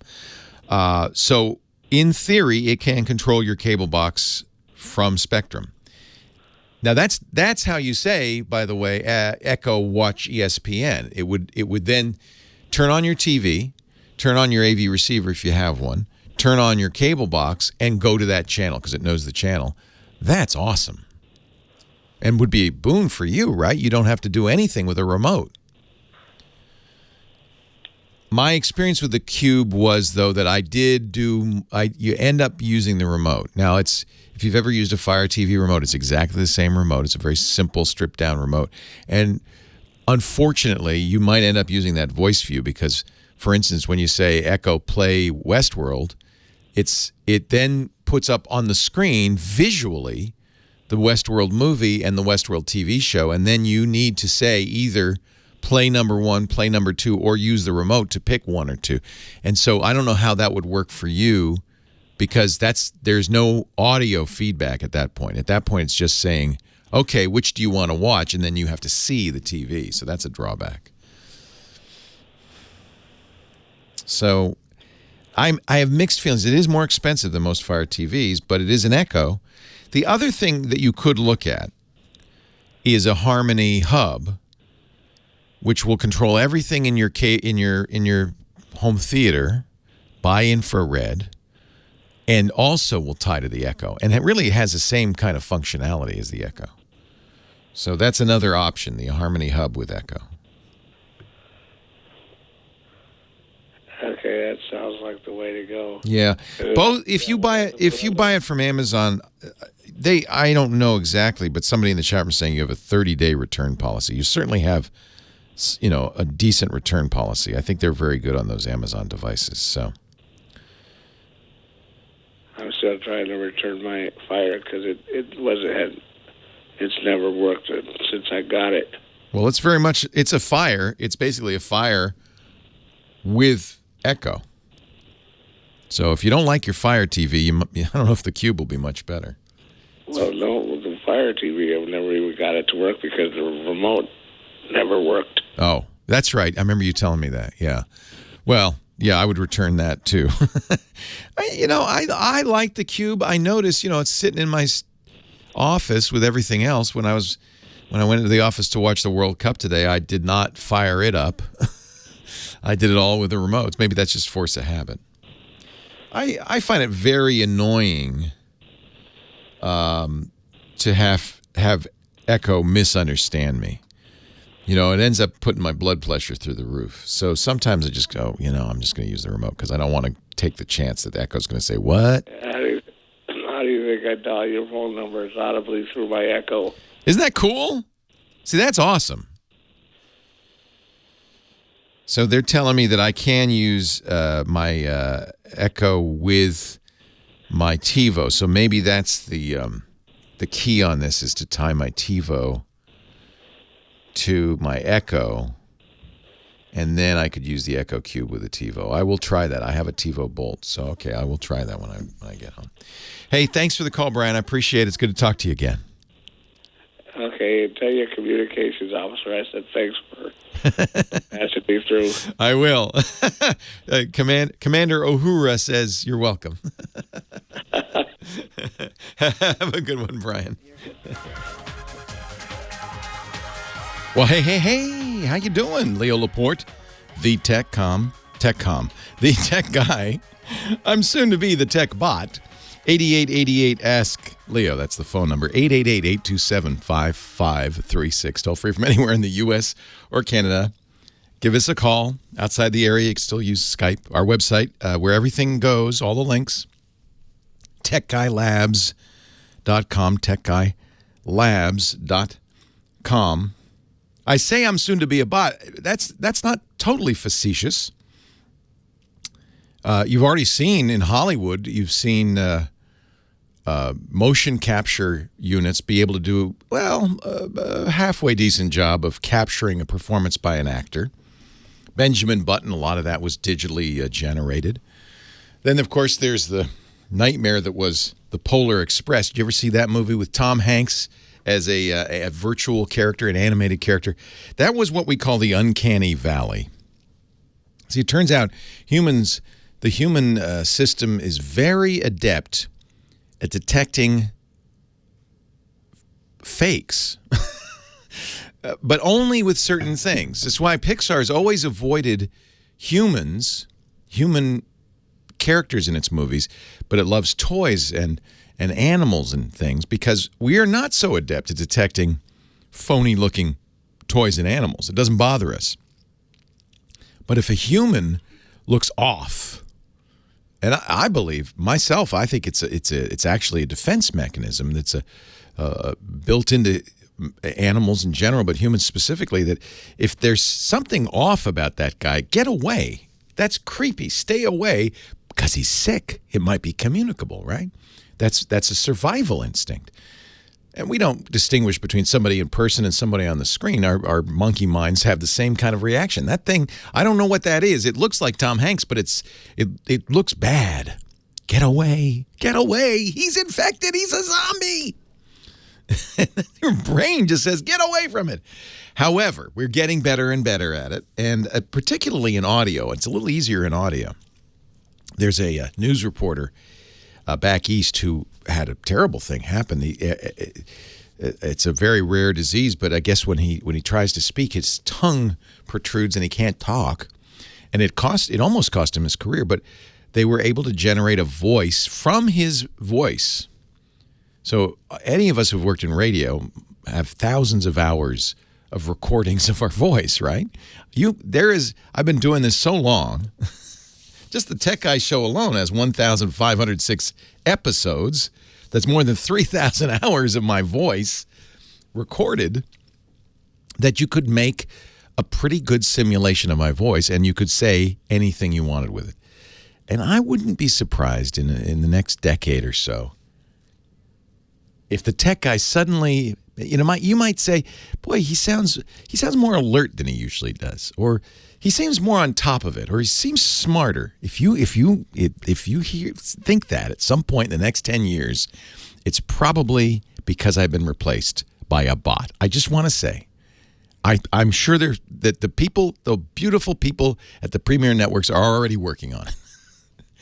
When we clone Leo, we've got enough hours now. Let's make a fake Leo. I'm somewhat facetious, but it is. I think that's happening, and I don't think it's too far off in film as well. Where remember there was a Fred Astaire ad where he was, instead of dancing with a hat rack, he was dancing with a vacuum cleaner. It's kind of like that, only better. 8888 Ask Leo. It's just around the corner. I really feel it. Dana is on the line. He is on the line from Griffin, Georgia. Hi, Dana.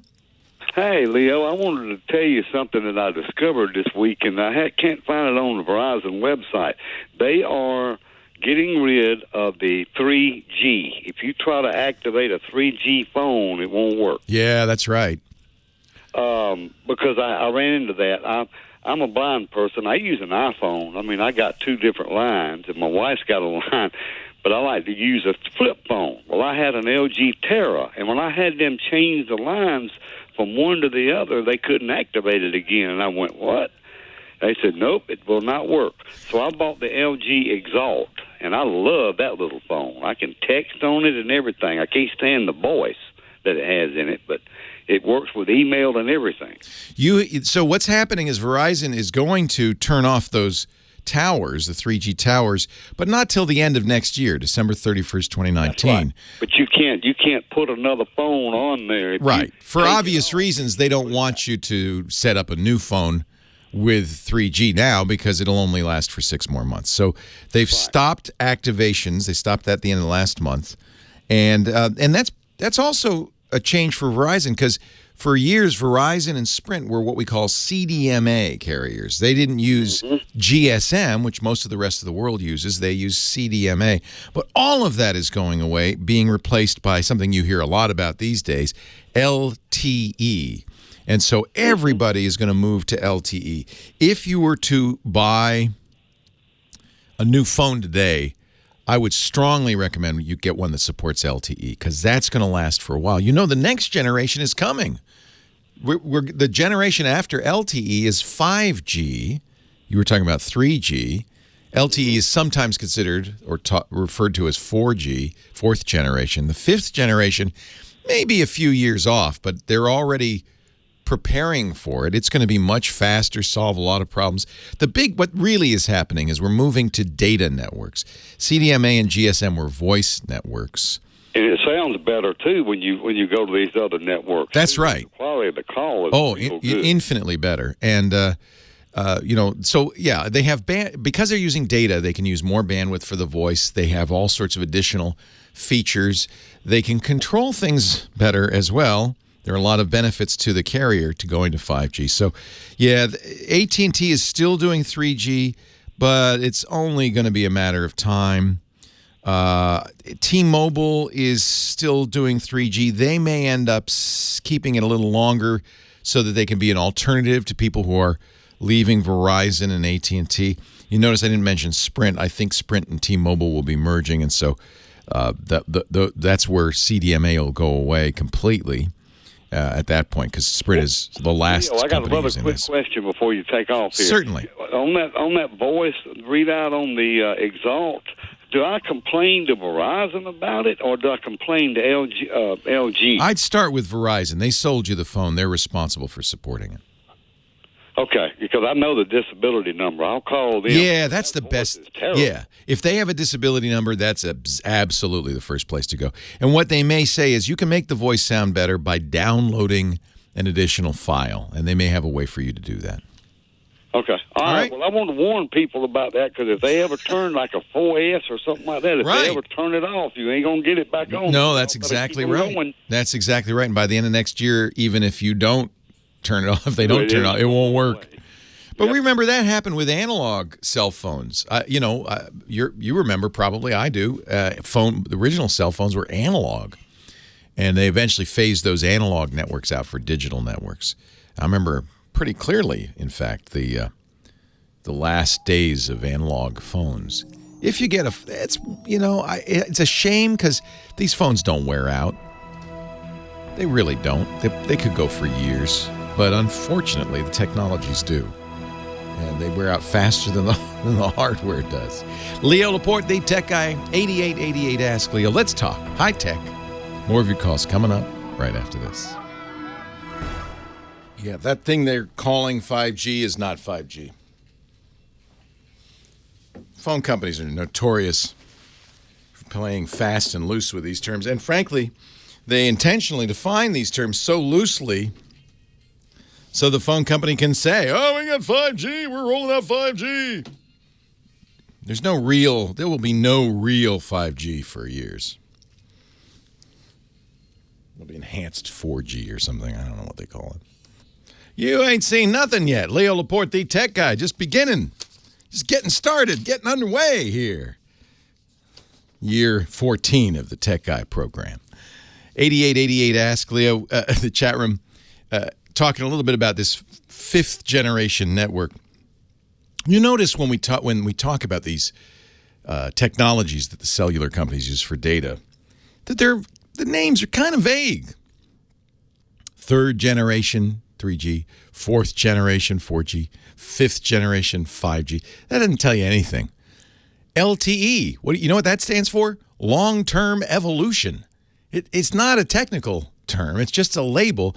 And I really believe that the standard bodies that come up with these name them so vaguely for one reason only, because AT&T, T-Mobile, Sprint, and Verizon all love the idea of being able to say, yeah, we're going to be rolling out 5G in December, even though it ain't 5G in any real sense of the word, but because it's so loosely defined, they can announce that.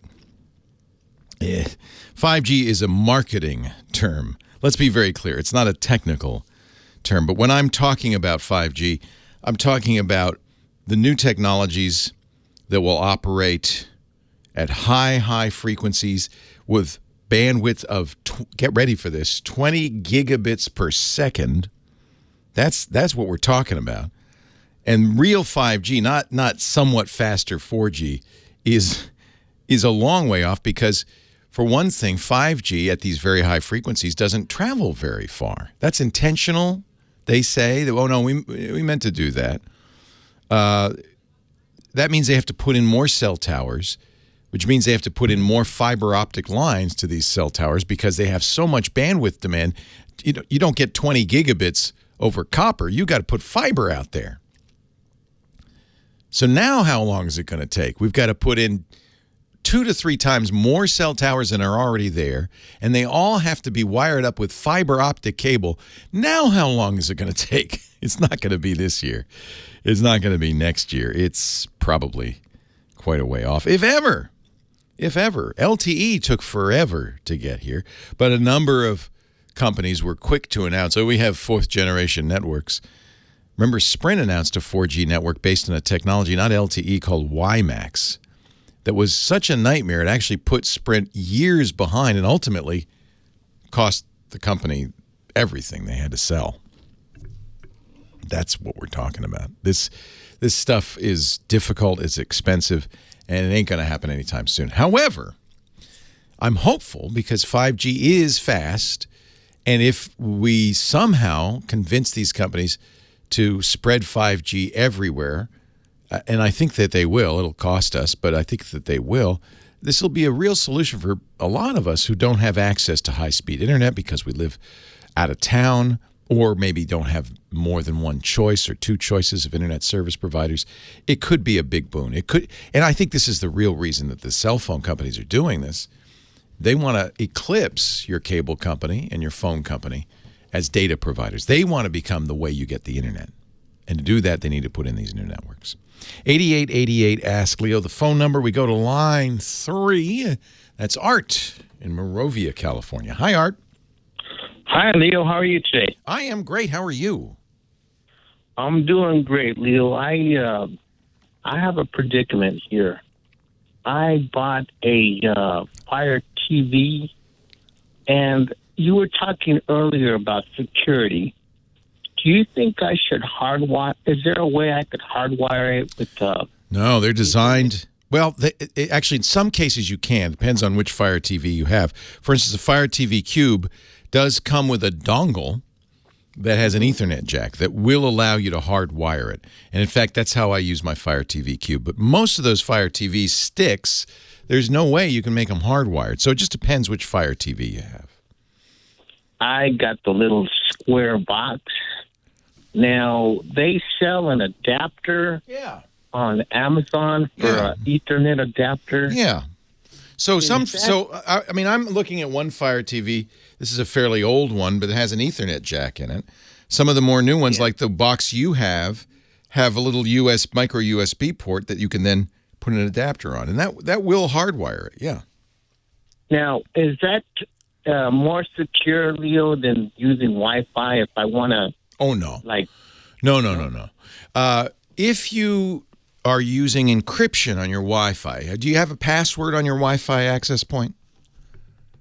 Well, what I have is IP vanish. Is that what you mean? I don't know. So, yeah, unfortunately, this is really too bad. People don't like passwords on their Wi-Fi because then it's a pain. You have to enter it in. But if you don't use a password, if you don't encrypt your Wi-Fi signal, you really are wide open. Now, IP vanish, which is a VPN, will protect that particular session, but it won't protect a Fire TV session. So make sure you open up your Wi-Fi. I don't know who you're using for a Wi-Fi router, but go in there in the settings, turn on encryption, and in particular, turn on WPA2 encryption. WPA2. Yeah, that is the strongest encryption currently available. WPA3 is just around the corner, but right now, WPA2 is the strongest encryption available. If you turn it on, you'll have to give it a password. Good, use a decent password. Don't use monkey123. You'll only enter it once each time any given device gets on the Wi-Fi network. You don't have to enter it multiple times. So the first time you set up your Fire TV with Wi-Fi, you'll have to enter it then, never again, unless you reset the Fire TV, never again. But that is as good as wired in terms of security. Okay. So, Leo, I'm going to become a Spectrum customer. Now, Spectrum, they offer you a monthly charge of a modem, a rental fee. Yeah, I generally recommend people buy their own modems. Okay. And the reason is, usually within a year, it'll pay for itself by eliminating the rental fee. Depends what the rental fee is. But typically, a cable modem is around $100. know, if your rental fee is $10 a month, it'll take you 10 months to pay it off, that kind of thing. And the advantage of doing that is you're going to have, it's going to be yours, you're going to have control of it, but also it's going to be probably newer than the one the cable company gives you, which is somebody else's left over. So my recommendation is take a look at what Spectrum says works, and probably one of them will be something like the Netgear CM500. That's a $57 device on Amazon.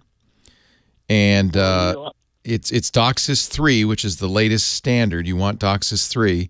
And then you'll pay that once and you won't pay the monthly rental fee. Plus, it's yours to keep.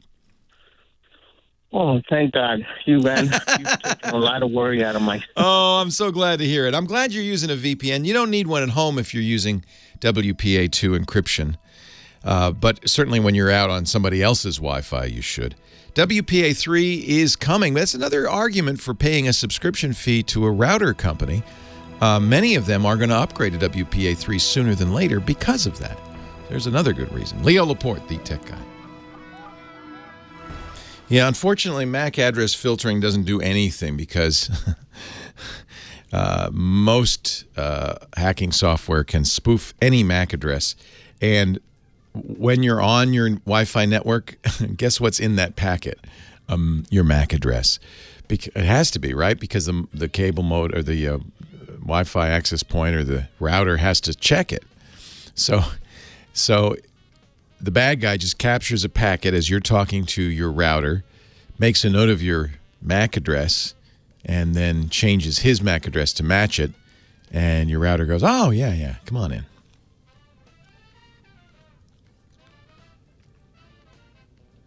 Yeah, well, that's what's interesting, Lawn Dog. We weren't clear about it when we were talking about WPA3, but Eero sent out a note to everybody saying, yeah, we're going to do WPA3 upgrades, firmware upgrades. You will not require additional hardware. So I guess it's not that it has additional hardware, but it is maybe more, I wouldn't be surprised if it takes more CPU cycles.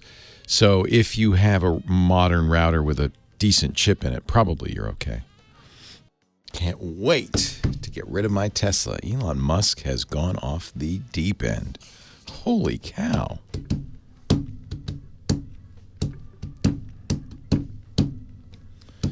One more year, Elon, and then never again.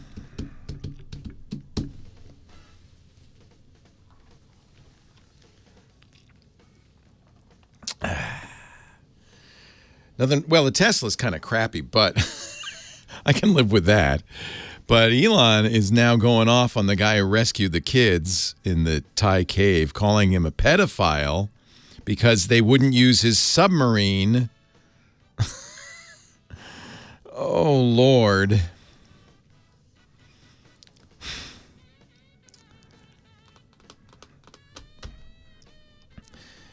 The British diver Vern Unsworth, in an interview, said Elon Musk's submarine rescue plan was a PR stunt and a grab for attention. It had absolutely no chance of working. He had no conception of what the cave passage was like. The submarine was, I believe, about 5 foot 6 inches long, rigid. It wouldn't have gone around corners or around any obstacles. It wouldn't have made the first 50 meters into the cave from the dive start point. It was just a PR stunt. And so Elon starts tweeting, this guy's oh my God. Oh, my God. I think he's gone off the deep end, honestly. Leo Laporte, the tech guy, 8888. Ask Leo the phone number. Let's go on with the calls. We've got lots of calls here.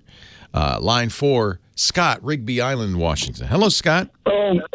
Leo, greetings. Hold on. I just took a bite. Of course. I timed it perfectly. My evil plan is working. I'm sitting here eating a piece of toast going, I wonder if they're going to give me a minute of notice. No notice at all. We just pick you right up. Sorry about that. I apologize. No worries. Perfect.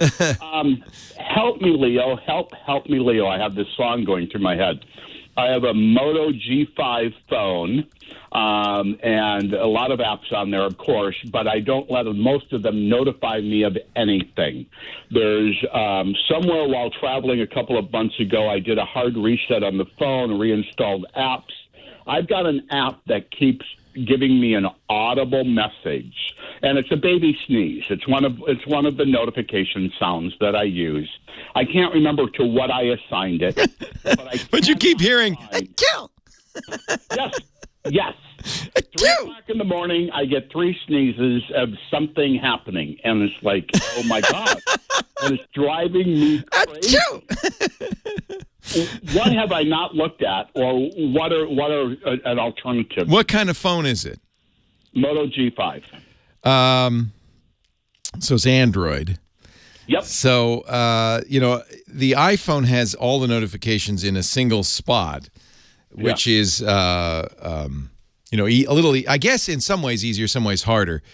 It's easier in a case like this because you can see all the notifications at once. But I like having the notifications built, the settings built into each app because you can go one by one. But for you, that's a disadvantage right now because you probably have many apps on your phone. What's going achoo? And you don't see a notification pop up for this? It's just making the sound. No, because I have that turned off too. I have all. Except for the few things that I really need notifications on. If the easy way to figure this out is turn those on-screen notifications, the little boxes on again, just briefly, because when it goes achoo, it also will normally put up that screen, and you can click that screen, and it'll take you to the app that's making the achoo sound.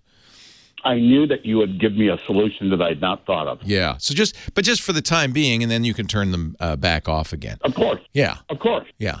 Achoo is interesting. Is that available in your kind of system alert sounds? No, it's through Zedge. Zedge. But you did install the sound on your phone? Yes, I did. Oh, okay. So that means any app could be using it. Correct. Okay. Yep. And I use Zedge all the time for their sounds and various. I'm not familiar with that. I have to ZEDGE. Yes, sir. I'll check that out. I always like having very pleased free ringtones, wallpapers, and backgrounds. Cool. And they have a baby sneeze, huh? They do. Can you give me a little? What does that sound like? Oh, well, yeah, and it's great for when I'm in meetings or something. I had heard of this classroom somewhere in a college that people were. Oh God, yeah. The professor was giving them. He was dinging them if their phone went off. Right. So they were starting to use body sound. How can he be mad? That's not my phone. It's me. Exactly. Yeah. I'm looking for it real quick while I'm talking to you. That's okay. I just find it. But a baby sneeze sounds cute. Yeah. Yep. Yeah, and it's not, and everybody goes, "Aww," as opposed to some rooster crowing or something, Yeah. You have to be careful with these things, though, because they can quickly become annoying. Yes. But and sometimes to you. Right. So, well, I have my text alert is currently a baby laughing. And it's just a little too long if somebody sends me like 3 texts in a row. They have quite a few. I'm looking on the Zedge website. They have quite a few baby sounds. There's a baby. There you go. There's a baby laughing. That would be annoying very, very quickly. Yeah. I like the idea, though. Yeah. So I'm looking for the sneeze just to see. I want to do that. I think that sounds like fun. ZEDGE, and they don't charge for these, huh? They do not. And I got a college fight song from school and TV. Oh, you're that guy. Songs and stuff I use. So you're that guy. The guy whose phone is making a lot of sounds. Hey, it's great to talk to you. Yeah, that's the easiest way to figure out. I know that because I've had the same problem where what is that sound? Why is my phone making that sound? It'll show up on screen if you haven't turned off on-screen notifications. They don't charge you because they make the sounds from YouTube memes, says Copyright Code in our chat room. They must, because there's a ton of baby sounds. Let me see if I can find a baby sneeze. Oh, there's more than one baby sneeze.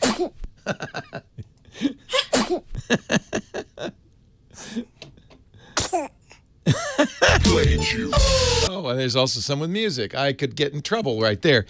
8888 Ask Leo. Let's just stop it now and move on to Lou in Phoenix, Arizona. Hello, Lou.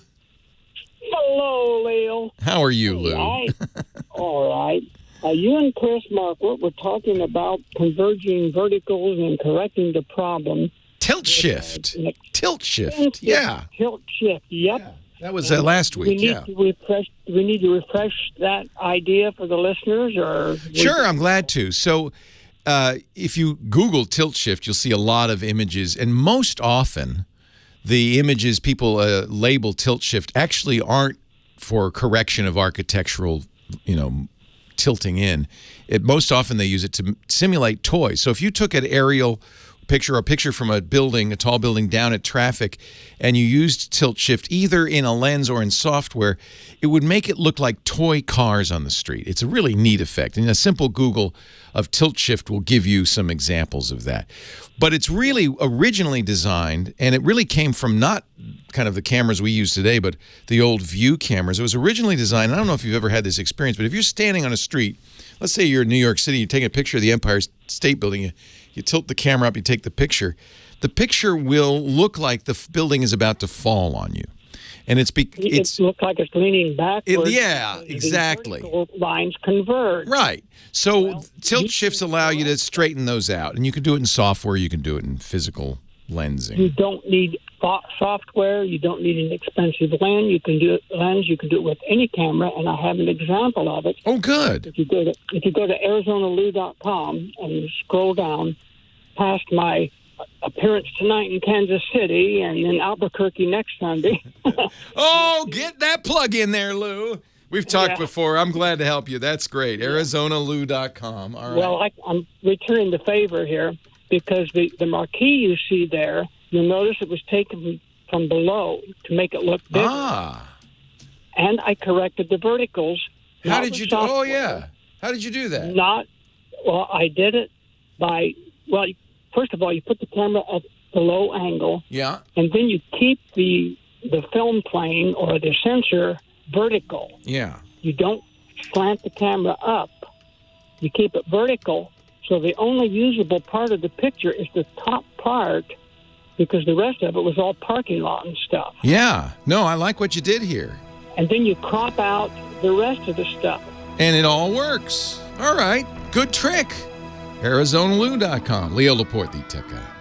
Did anybody say sneezing in the street? Leo Laporte, the tech guy. 8888. Ask Leo. Line 2, Dale, Redondo Beach. Hello, Dale. Hi, I talked to you 2 weeks ago, Leo, and you gave me a bunch of pointers about updating from Windows 7 to Windows 10. I had all kinds of problems. Now I'm going back to do what you originally said, and that's change it out and start over Windows 10 with the program you told me to go get from Microsoft, which I did, which was Windows Media Creator Tool. Right. Okay, everything's fine except now I'm trying to get to the BIOS so I can set up the USB to push it and, Oh, yeah, because you need to boot to the, use the Microsoft Media Creation Tool to make a USB boot drive with the Windows installer on it, but you need to boot to it.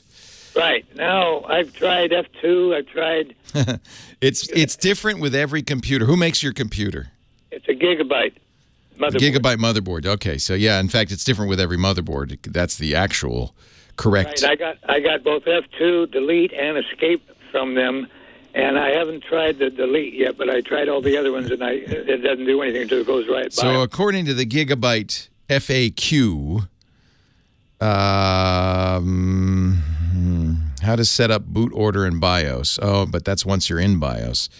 What is the key to... So most PCs have a couple of different keys you can use. One that will get into the setup menu, and you could change the boot order there. But often they have a separate key that just puts up a menu for boot order, since that's such a common thing to do. You mentioned a few of them: escape, delete, F1, F7, and F11. I try all of those, and you just tap them. Let me see if somewhere I got to find it. Maybe the chat room can help me with a Gigabyte motherboard. How do you get to the boot order menu? It's almost certainly one of those keys: escape, delete, F1, F7, or F11. I'd try F7 and F11. Let me ask you a question. Yeah. What I normally do is, when I enter F8, is I keep tapping it. Yeah, me too. I don't know if that's necessary. I do it too. Once it says launching Windows, you've gone too far. Let's see. BIOS is delete for Gigabyte. So the delete key. Just tap that as you're rebooting. I don't know off the top of my head, but a quick Google search should probably turn up the answer there. What do you do? That's actually an interesting question.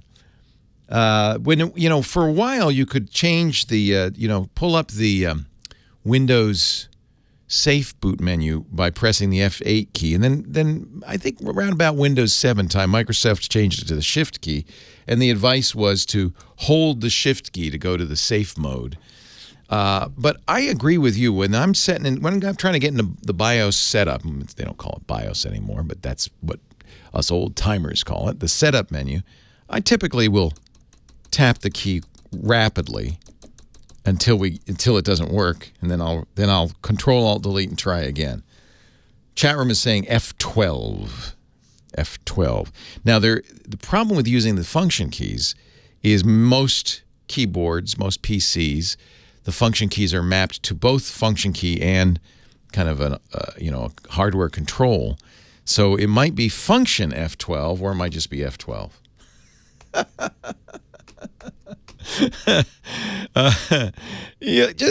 Trial and error is your friend in this case. I think this might be the last call of the day. Carrie on the line from Lake Arrowhead, California. Hi, Carrie. Hi, I love your show. Thank you. So cool to be on. But I have a question. Do you have or know of a pen that can that's a camera that can video a program when you're or a meeting? I want it for meetings.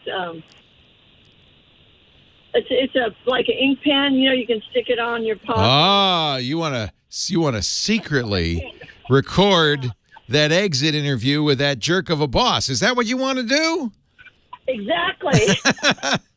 Yeah. So the trade name for small cameras until recently was lipstick cams, because they were about the size of a lipstick. But now they make them even smaller, They call them, well, there's a variety of names for them, but you can buy, and I have one, actually, I keep carried around in my briefcase, a camera.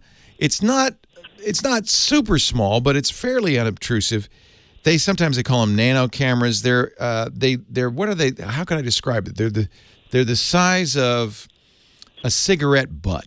How about that? That's disgusting, but that's great. Yeah, I love it. And they're inexpensive. You can buy them on Amazon, a lot of places. Most of them have a USB connector at the other end, so you'd connect it to something that had a USB port. They record high fidelity, 1080p high def. They tend to be a little wide angle, but that's because you want it to get the whole room in. I'm trying to remember what the brand name. I think the one I got was a Chinese kind of off-brand, and it was like $10. If you look yeah, they're really cheap. If you look on Amazon for mini cam, you'll see a bunch of surveillance cams. I think what's powered this. Oh, here's one that goes in a pen. Exactly what you wanted. Look at this mini camera pen, $27 on Amazon. The reason that these are now so prevalent is because of smartphones, right? Smartphone cameras are actually very small. Ooh, here's one. You plug into a plug. It looks like a USB charger with a tiny little dot above it, but it's a camera. So yeah, so this is, I take it back. There is even better stuff than I thought out there. Now, I'm sure there are laws regulating the use of these. I don't know what they are. And I'm not a lawyer, so I'm not going to attempt to caution you in any way. But I would only say, think about it before you do it. I like this one. This is my favorite. It's called the Safari Special Edition. You go in the room, you say, oh, hey, do you mind? I want to plug in my laptop. Or my phone. My phone's almost dead. Can I plug in the charger?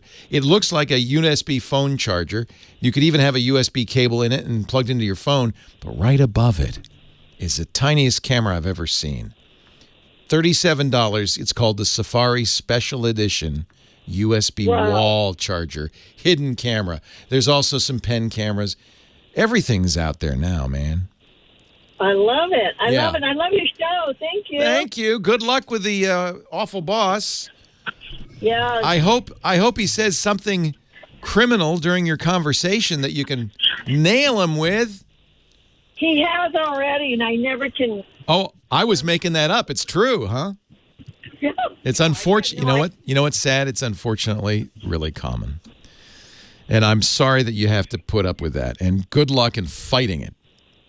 Thank you so much. I really appreciate that. And now everybody, when somebody comes into a meeting with you and says, hey, you mind if I charge my phone? Or just sit a little to the left so my pen can get a good view of you. You might want to think twice. Michael Cozio is our musical director. Good job today, Michael. Thank you to Kim Schaffer for answering the phone. She's the greatest. But most of all, thanks to you for joining me. I really wouldn't want to do this show alone. It's much more fun when you listen and talk.